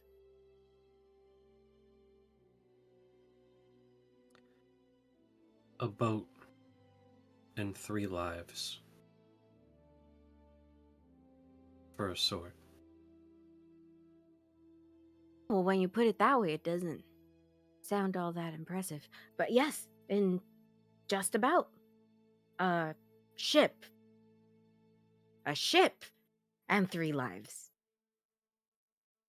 Just in case, what has been the most truthful and what hasn't? Everything she has said so far is true. Yeah. So the sword is not just worth stealing a boat. She understands how important it is. Mm-hmm. She has been working towards this for a long, long time and has made it her life mission. She did lose her ship in a fight, but the man did go down. And what she told you about what she knows about the reconnaissance so far, and that she thinks there's just 2 left, also true. So, would this be sort of an act of vengeance on this person, then? Suppose you can say that. I just don't... I don't know. Not fan of the word, It takes away some of the emotion and feelings out of it. I do want to tear him limb to limb. But if you, sure, he has not necessarily wronged me. He is a pirate after all, and is just doing what pirates do. I can't fault him for something I would have done myself. But he has taken some very important people from me. I guess. Gonna slide a gold to Rhynek.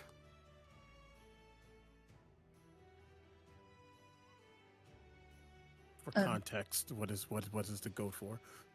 She just admitted to being a pirate. Oh. I Just see your mage hand. He's like, damn, you were scoop it right. up. Just not even like, just put it on the table and just slide it off. Just slide it over. Just. Let me ask you this.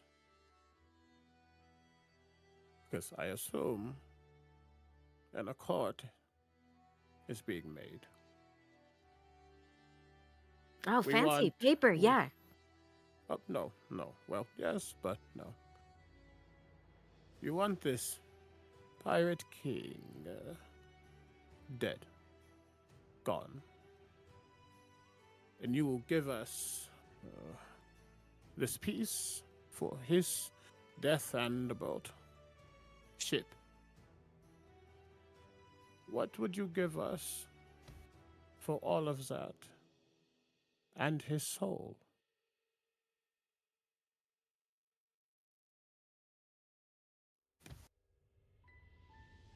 Give you, if you were to hand me that man's soul. Yes. It's always something to bargain for. Am I wrong?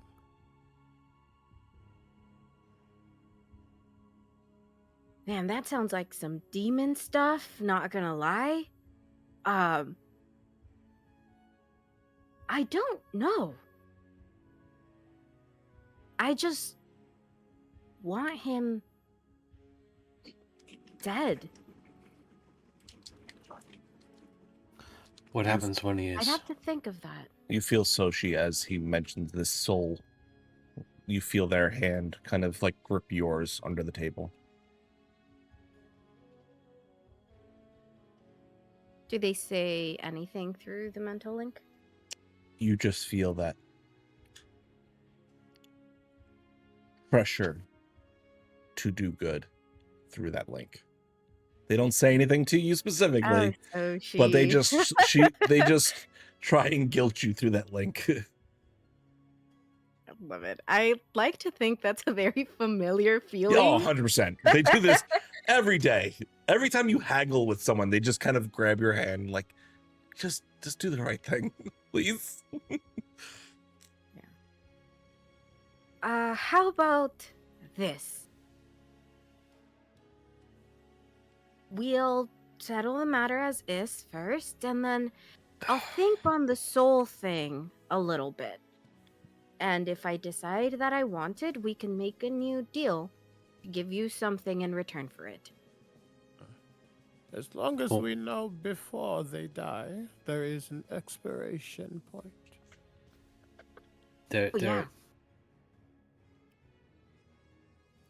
Silly question. Have you considered buying the boat?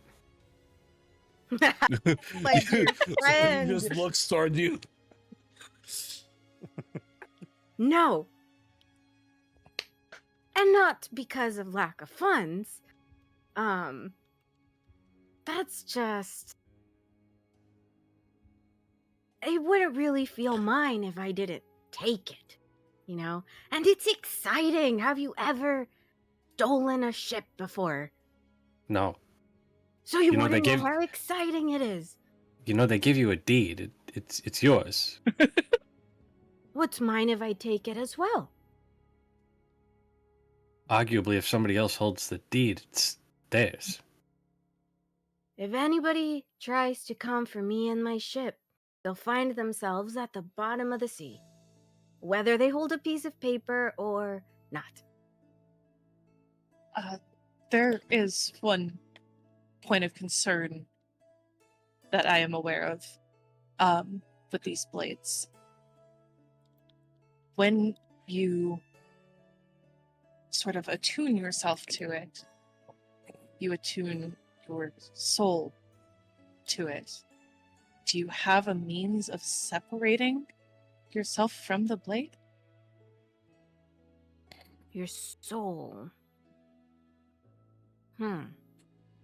Because in previous experience, we were not able to separate somebody from the blade without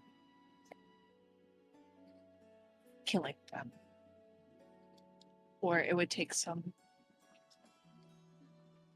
In her head, she will direct her thoughts to the sword. Hey, if you're attached to my soul, you should have 100% been able to taste that juice. By the way. You're not drinking it with your fucking soul. But my soul feels the flavor. Okay. This is... And you see her take a moment to think.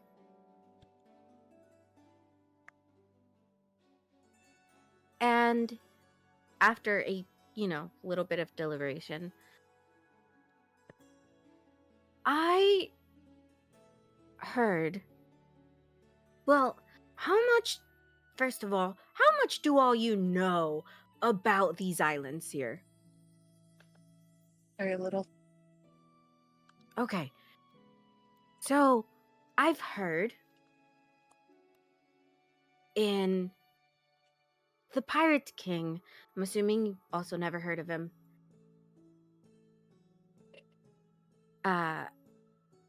It's fine, he's an awful man, but he has a lot of, like I said, resources and people in his employ.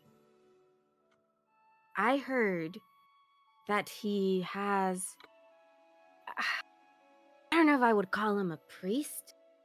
I really don't know what you would call him. Some sort of divine, celestial, witchy magic. I don't really deal and stuff like that. More like physical objects. And they're rumored to be like really, really strong. Something about I don't know. The Pirate King keeps them to cursed items that wash up on, ghost ships and all sorts of things that you deal with as a Pirate King. Mm-hmm. Mm-hmm. I'm pretty sure he can do something about it.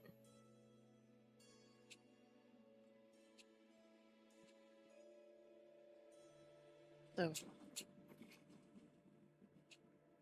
if what you say is true, they have a powerful magic wielder on their side.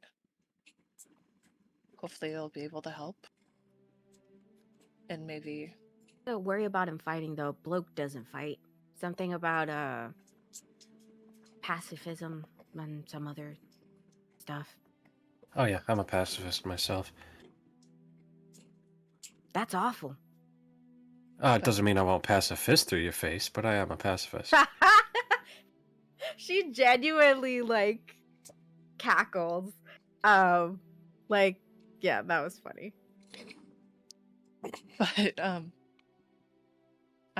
I sort of look to Rhynak and Gormrog. If he knows about curses, maybe we can deal with 2 birds, 1 stone. As I gesture my head down towards my arm.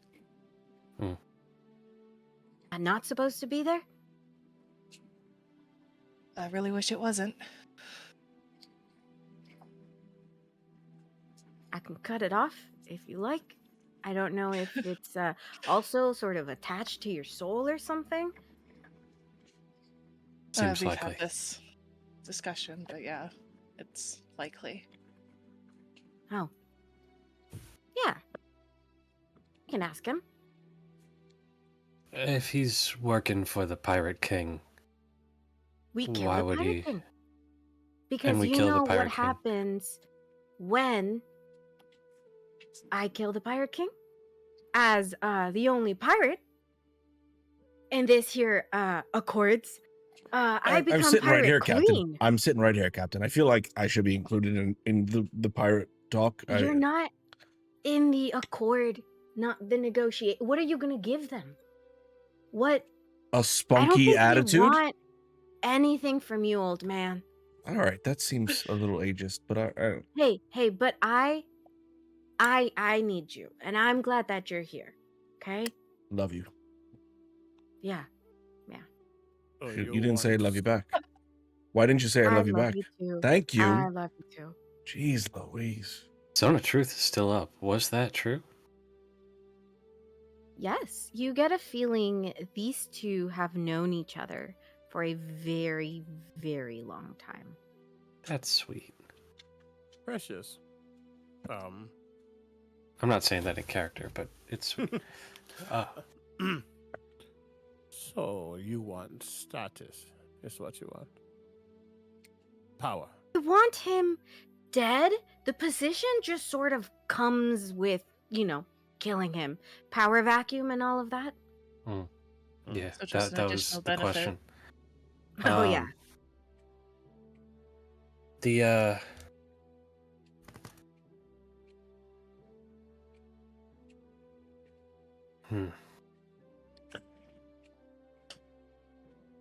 I'm sure our other friend would have something to say if he were here.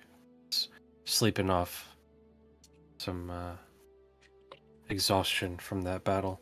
Needs a lot of beauty rest. But I mean, if your ship looks in that rough of a shape, I'm sure you all, didn't come out unscathed necessarily. We should ask for finer details, meaning if there is a chance this blade piece cannot be taken from you, and we have acquired the ship and the death for you, we get the blade regardless, yes? I don't think she understands exactly what the question is. If you're if we can't get the blade out carefully, but we've done our part, do we still get the blade? AKA, we might have to kill you to get the blade.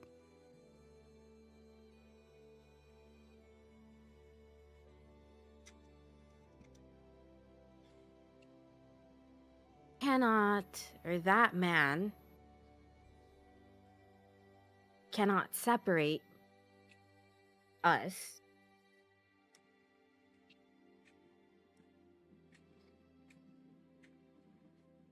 I can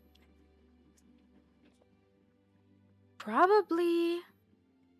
Oh, I suppose I put aside my queenly duties, newly appointed, and travel with you until we find someone who can.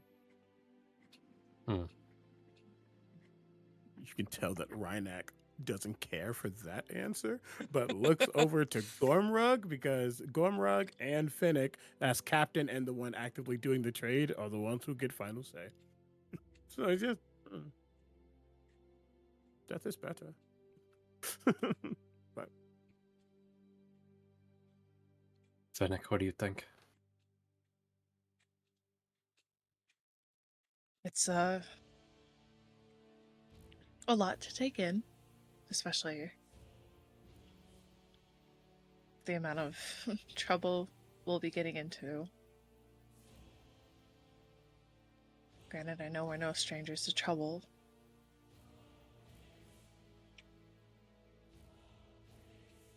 But we do need that blade. And I'd rather we have it than the alternative. And that's no offense towards you. We just don't want it. Oh, none taken? None at all. Deal is a deal. Gotta protect your interests and all that, yeah. It's just... Do you know anything about the other other 3 people? No. There's 2 people who are hunting these blades. Okay. And I'm they have going to assume proven they're dangerous. very. And they have proved themselves to do anything by any means possible to round up these blades. I see. So, on having you on my soon to be officially my ship, I'm bringing another shard of these blades. I'm assuming it's more likely that we'll get attacked by whoever was, looking for them. Possible. Yeah. I mean, hey, pirate life doesn't come without a little bit of danger. I'm sure you'll come to see I can hold my own in battle. I say, we attempt to do this as quickly as we can then. We should also probably, definitely, if we're gonna have a ship that big, probably look for some more crew, but that is a problem for later. Huh? I'll take care of all the piratey stuff. It's fine. I'll teach you guys a thing or two. How about that? Huh? You can all be sort of honorary pirates. Get your own bandana too, if you want it. Can we bring it back? Absolutely not. The bandana or the pirate stuff?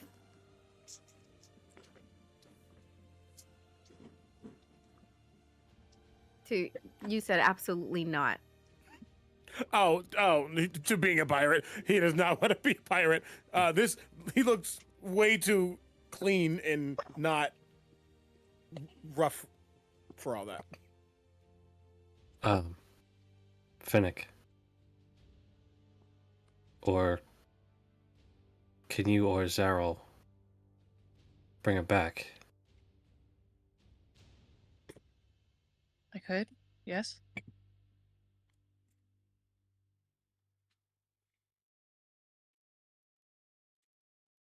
We could temporarily kill you.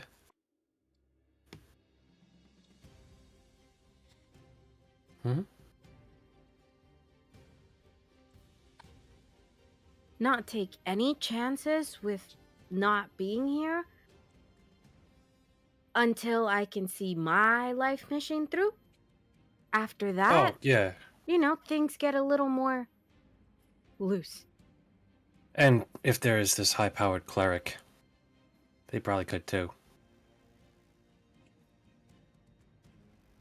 Question becomes, who does the killing so that you maintain your status as Pirate Queen?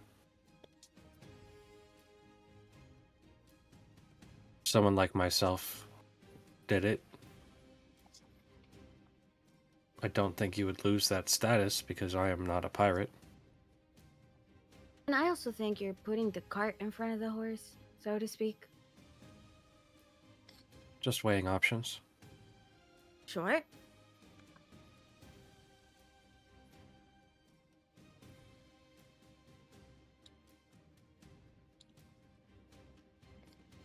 I want the sword. But we'll see what happens. Hey, things change all the time. Nothing ever really goes how you plan it to go.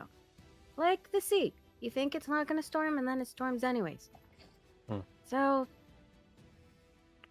I don't like to put the cart in front of the horse. And, yeah, we'll see what happens. That's right. That's basically how I live my life. So barring any unexpected turns of events. Ship? Steal a boat. Well, steal a ship. Kill 3 men. Super crazy magic, man. Gives you your sword.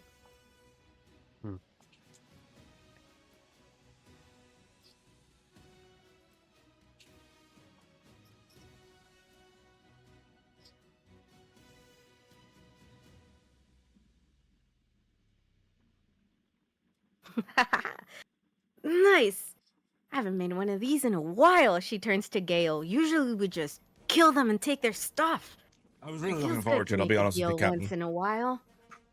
Ah, old Gale here just wanted to stab you for what you're worth, but hey, y'all look like you can hold yourselves in a fight, and I didn't want to be Gale-less, so... I'm right here. Yes, and it's been years since you held a sword, man. Doesn't mean I don't know what I'm doing. No, you know what you're doing. You are often the only person that does. On a ship. God's damn Outside right. of it, that's why I do the talking. Yeah? It's so we have a system here. Come on. She's right. We do have a system. It works pretty well. Very good system. It It's does work pretty very fucking well. great. Has kept us alive Yep. for years. I had to kept us So- alive. So now, stealing a ship? Formal introductions first. Right! What's Right. your name? Newly acquainted friends. Captain Morrigan Stormblessed. Nice to meet Morgan you. Stormblessed. Pleasure. My name's Gormrog. This is Gormug. This is Gale. Gormrog. Gorm. Rog. Uh-huh. Rug? Like Rog. the thing you put under your feet? Rog. Got It's the same I forwards will- and backwards. I will try to remember that. That does make it easier. Not gonna lie. This is Gale. Been with me since I was a little baby. And, Soshi over there. She, they don't like this piratey stuff very much. But they're alright. And the rest of you? As Morgan introduces Soshi, you see them, I'm sorry, looking at you, Rhynak, just glaring.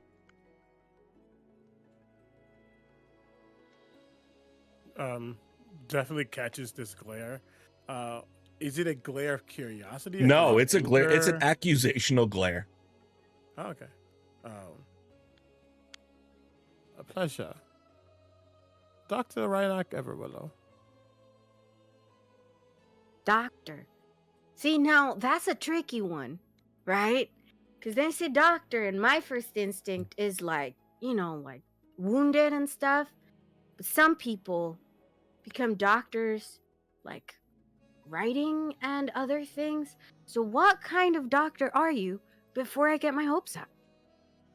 I can guarantee there will be no healing coming from me. Damn. Okay. I will find some use for you, anyways. And you? And I'm the one you're going to want to go to for healing. I'm Finnick. Chriselle. Nice. I mean, honestly, if it was between you or him, touching my body, I'd choose you. No offense.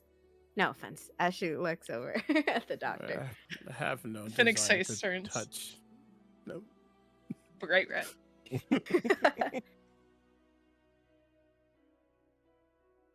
Hey, so I'm so excited. This whole ship, see, I was gonna take it anyways, but with you all here, it's gonna be easier than I thought it was gonna be. You said healing, you said not a doctor of healing. Do you know how to, I can teach you how to use a blade? What? We're all familiar with how to use a blade. Okay, no, you look like you can beat someone up. I was just worried. He doesn't look like he eats enough. They're free. I'm paying for the food. Like, feel free to eat as much as you want. And she's, telling the doctor. As they're saying that, you just see the quill that has been perfectly upright slowly begin to rise, and then it straightens out, sharp side directly pointed at you. Doc. As you do that, nope. As you do that, you see Soshi's eyes flash. Mhm. I need you to roll a wisdom saving throw. Ooh. 18. Okay. So you save, but you feel them attempt to put you into a dream. Would this have been magical sleep? Yeah. Which you are immune to. As the quill just perfectly hovers directly at the height of where their forehead would be, you see their eyes look over to Soshi. Do not worry, I am not your enemy. You look like my enemy. And you hear that just in your head. No, I don't. So they just look at you. You see their they- eyes flashing with arcane energy. For sure. And they look, and there's just almost this is where the Cheshire grin comes in a little bit. And that hunch that Finnick and Gormrug saw earlier slightly returns, just ever so slightly. And they ask what I can do. I can do many things, though I prefer to learn. And I have learned quite a lot as his eyes look back to Soshi. Think we're gonna have a real good time together. In your mind, you just hear Soshi speaking to you. I do not trust these people. Especially this one. And she looks towards... they look towards Rhynak. The Quilga slowly floats back.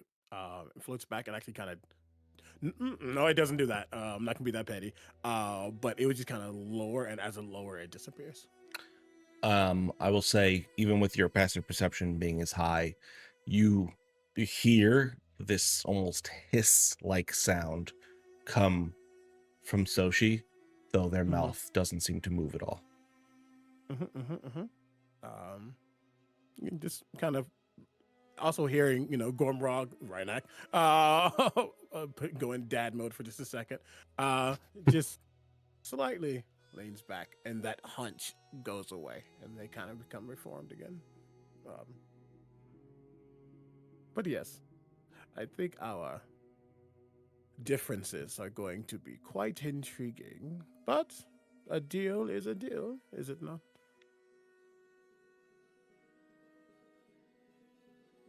They say not even the dead can escape their deals. No, they cannot. He looks back at Soshi. I will say. Oh, sorry. Go on. In addition to healing, I do also have a way with magic and a sword. So, whatever you need. Good to know.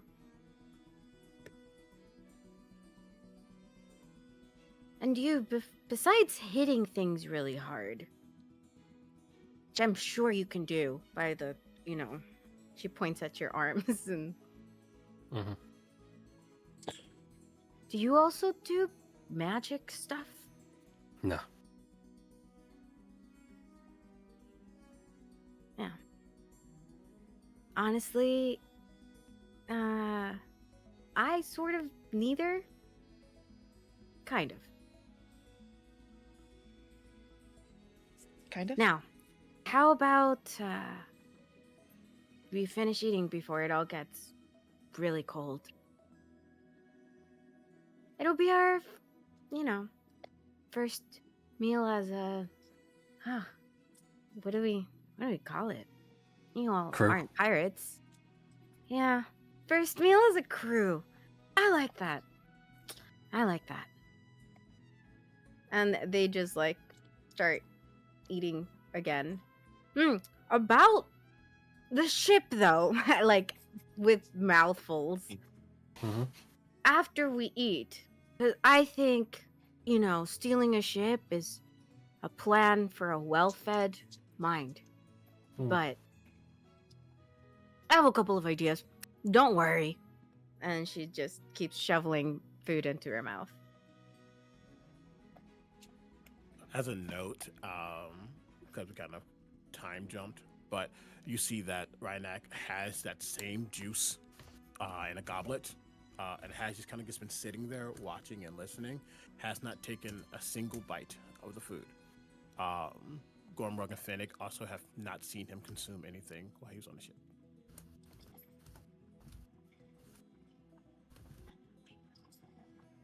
I'll make note of that.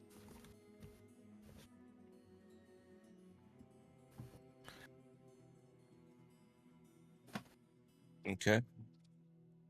Well, as you all spend the rest of the afternoon beginning to grow accustomed to each other's presence and go over your plan of attack for stealing this ship, we will move forward a little bit towards the evening as you all get ready to enact whatever plan it is you may have come up with. Did you want a moment to discuss this plan? Yes, probably. Okay. Are we gonna do this Ocean's 11 style? Well, you all Exactly. have the chance to go ahead and figure out what your plan is. They're going to know if a ship suddenly disappears. So how do you intend to own the ship?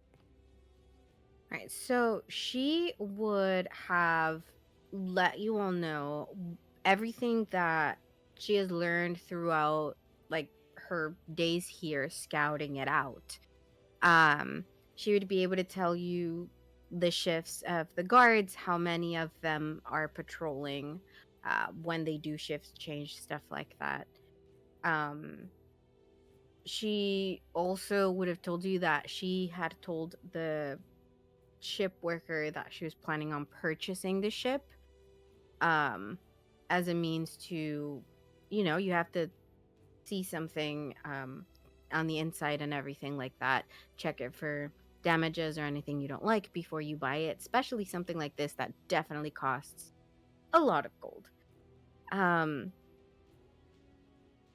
So she would have told you all of that, told you that she has been like pretending like she's going to buy it, and her plan on getting onto it essentially. She would have explained that Gale is actually a sail master, and that means that he can do every duty on the ship, knows every knot, every sail, backwards, forwards type of thing. And so that he was going to be the one to help them put it into motion, essentially. You guys would get into talks a little bit more on what you all can do necessarily to help so that she can work that into the plan to make things easier. Yeah, she was going to pay some people to make a disturbance on the docks after we all got close enough to board it, essentially. There was also going to be some small sort of subterfuge. There are these small boats, usually go out to like a lot of the fishing boats and stuff. There are these special boats, sort of like not security, but like if somebody's drowning or something, they can see something happening ashore. A town like this would have those, and so sort of some subterfuge to make sure that they can't take off, essentially. And right now, your boat that you came on is the only other vessel almost as large as the one she is planning to take.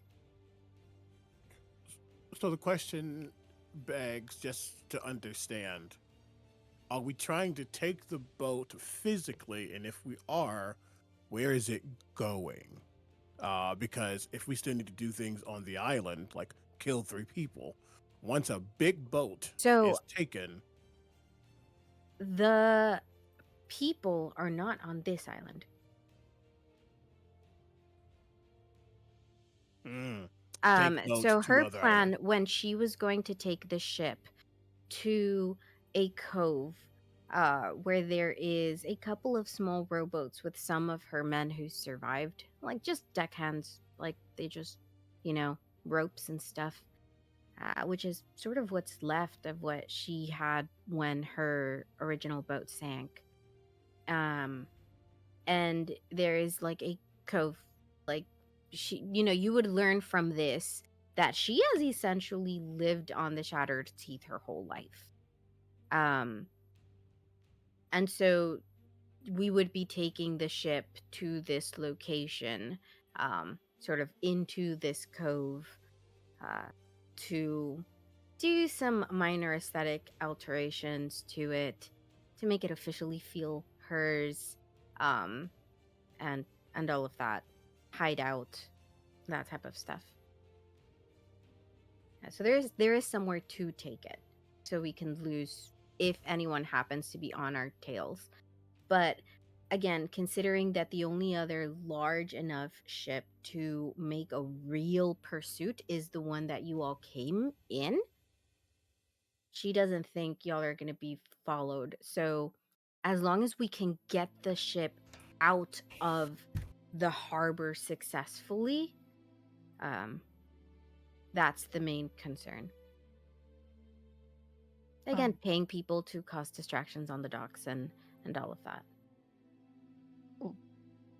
One concern of mine is a lot of this seems like a stealth sort of mission. I am not very sneaky.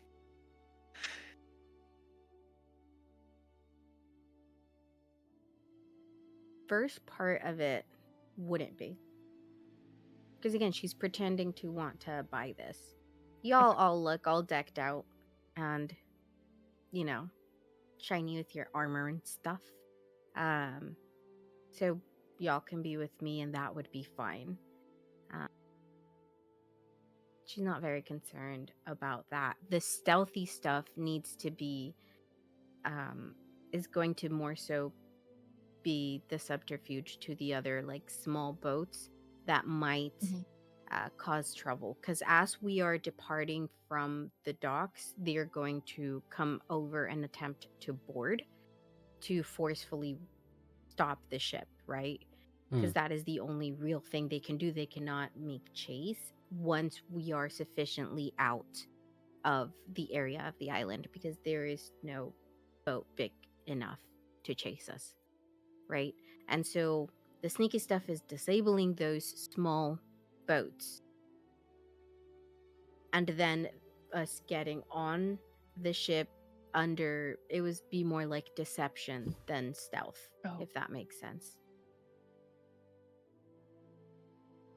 Now, deception. Yeah. And she's super like open to like any ideas that you guys might have. She is not treating this as a game, but this is genuinely like very fun for her, like planning this out and all of that. And she's very excited. It's like, yeah, like, do you any input, any ideas you have? Like, feel free, throw them at me, type of thing.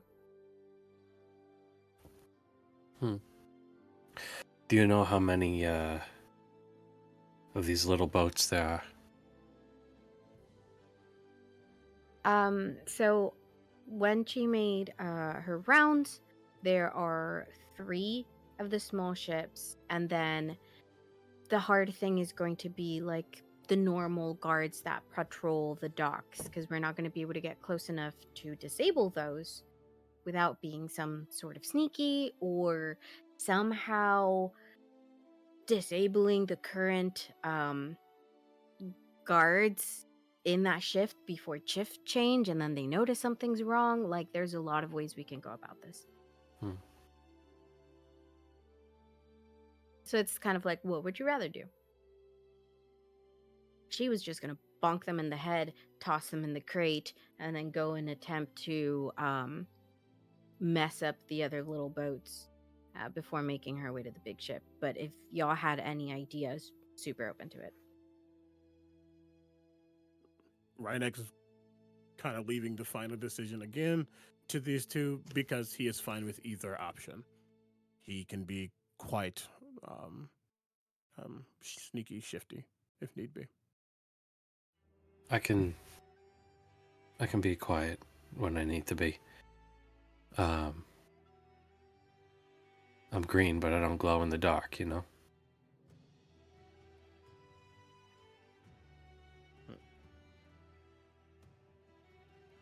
I'm okay with the subterfuge.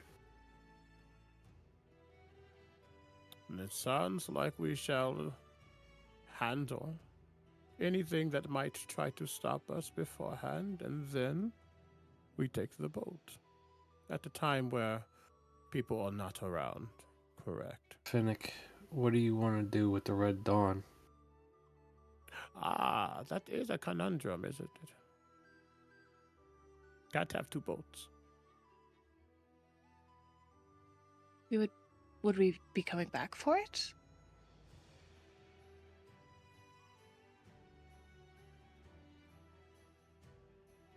If it Do has you have sentiment, someone else? Do you have someone who can pilot the ship? We have The our Red own Dawn crew, yes. has yeah. So you okay. I think as a pirate she doesn't understand like owning a ship but not navigating it yourself. It's like why would you do that? I would be able to give the coordinates of the cove to your navigator. And once the repairs on your ship are complete, whenever that happens, well, they would know. The crew would know, obviously. They would be able to sail there. So And I will keep just the ship there interject. for I will safety. just interject. Yeah. More than likely, the ship will not be repaired by the time you get to the cove or any time realistically within that space. More logically would be to have them meet you on the other side of the Shattered Teeth to just sail around the outside as you make your way through them and meet you up on the other side, closer towards the capitals of the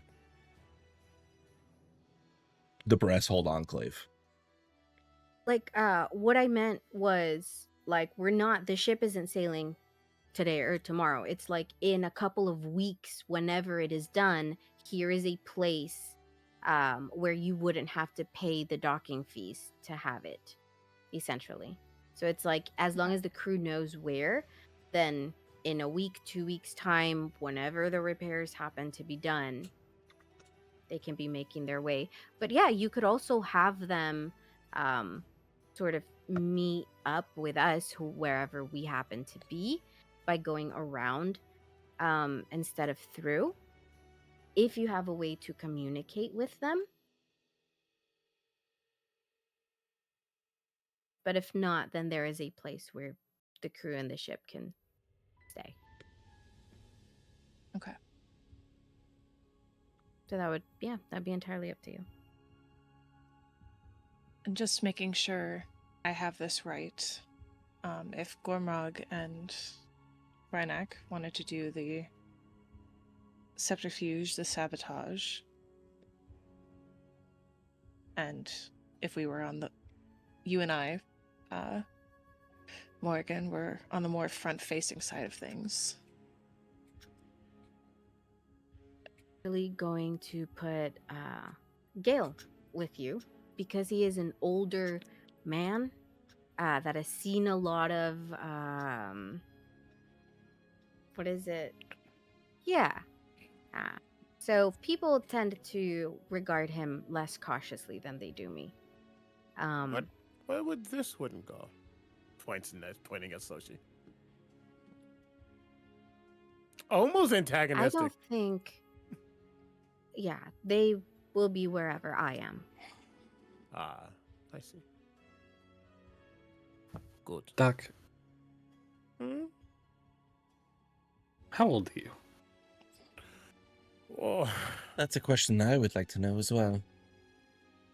quite.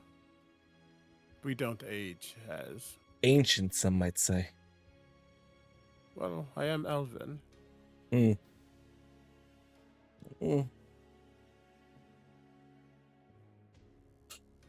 Unless you know something I don't. I know a Points lot those of things ears. you don't. I would love to know if this is true. So she, um,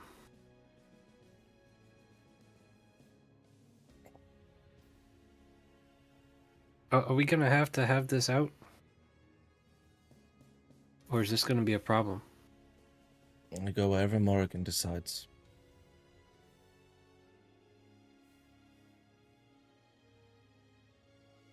Think you have to worry about them too much. That was no Don't worry. just do as I say. And Oh. I don't know. I think this will make things more fun. I am curious to see why Sergi has taken such a dislike to you. And I have a feeling we'll learn along the way about each other. Yeah? Oh yeah, Hmm. I intend to know. What are your capabilities again? Me. Yeah. I do most things pirates do all things pirates do very well. I do ropes, I do sails, I do a lot of things with my hands. I'm very sneaky as well. And, well, you know what this. And she points at the sword. Mhm. You know what one piece of it does, and I hold two. So, really, Joe? Really? I'm a child. How old are you? I'd love to know. I'm trying to be good. Mm-hmm.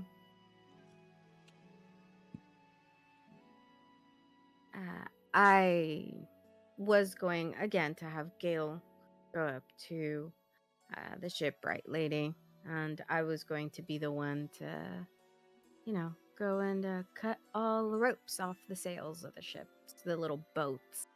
Not really ships, those things. I was also going to be the one to sort of bunk the guards on the head, but one of you can take that for sure.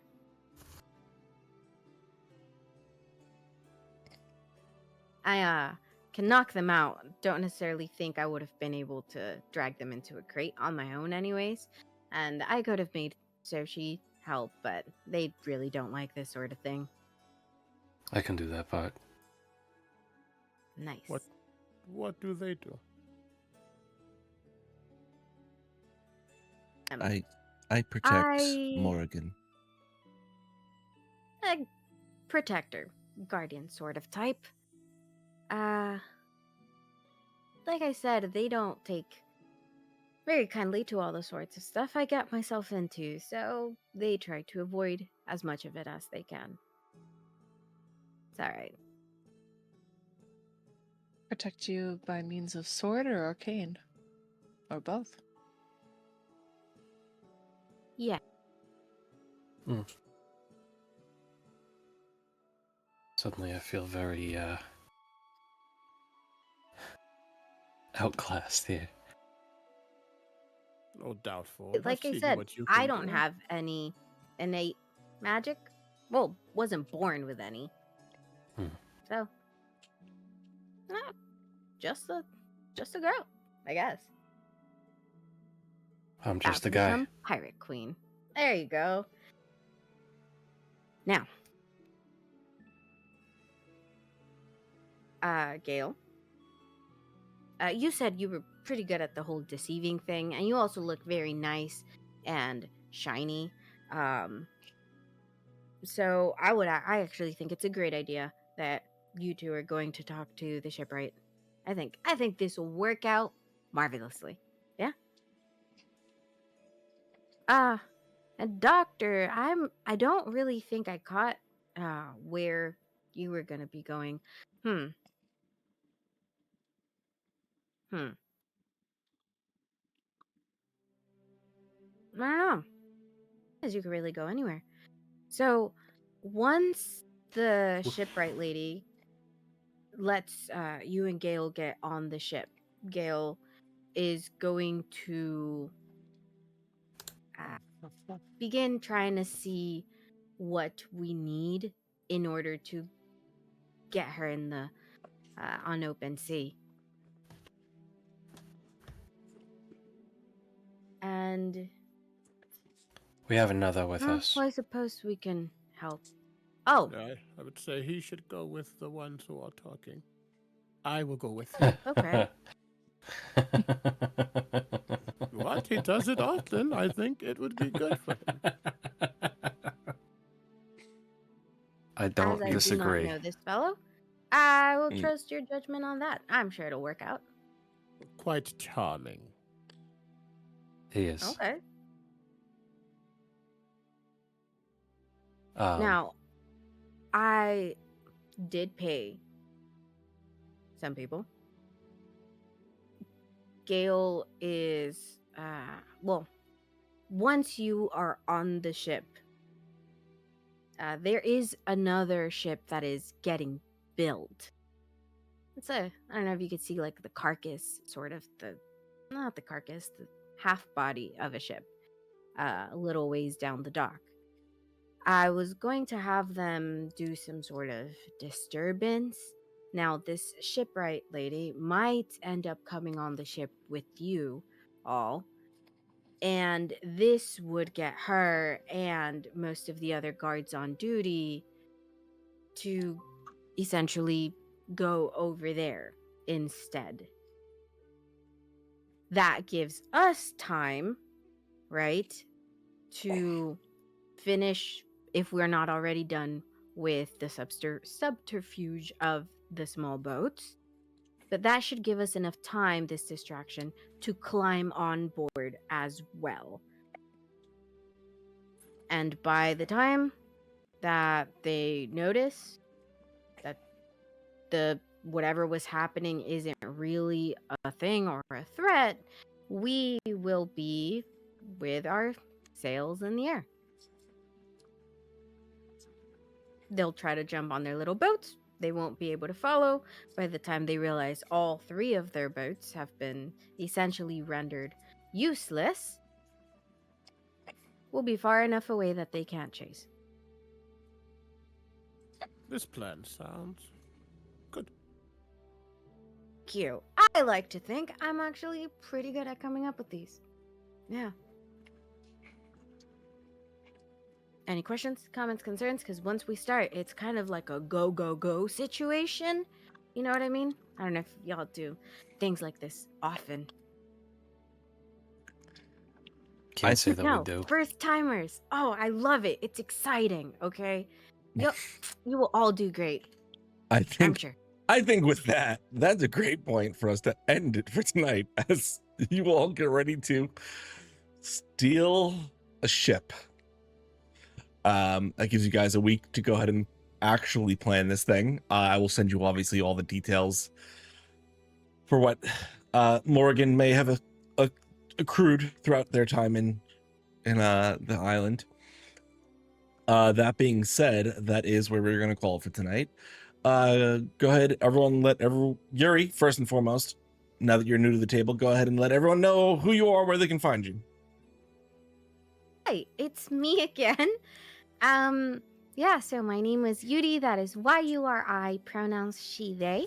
Y'all can go ahead and find me at Yuri and the Beast absolutely everywhere on the interwebs.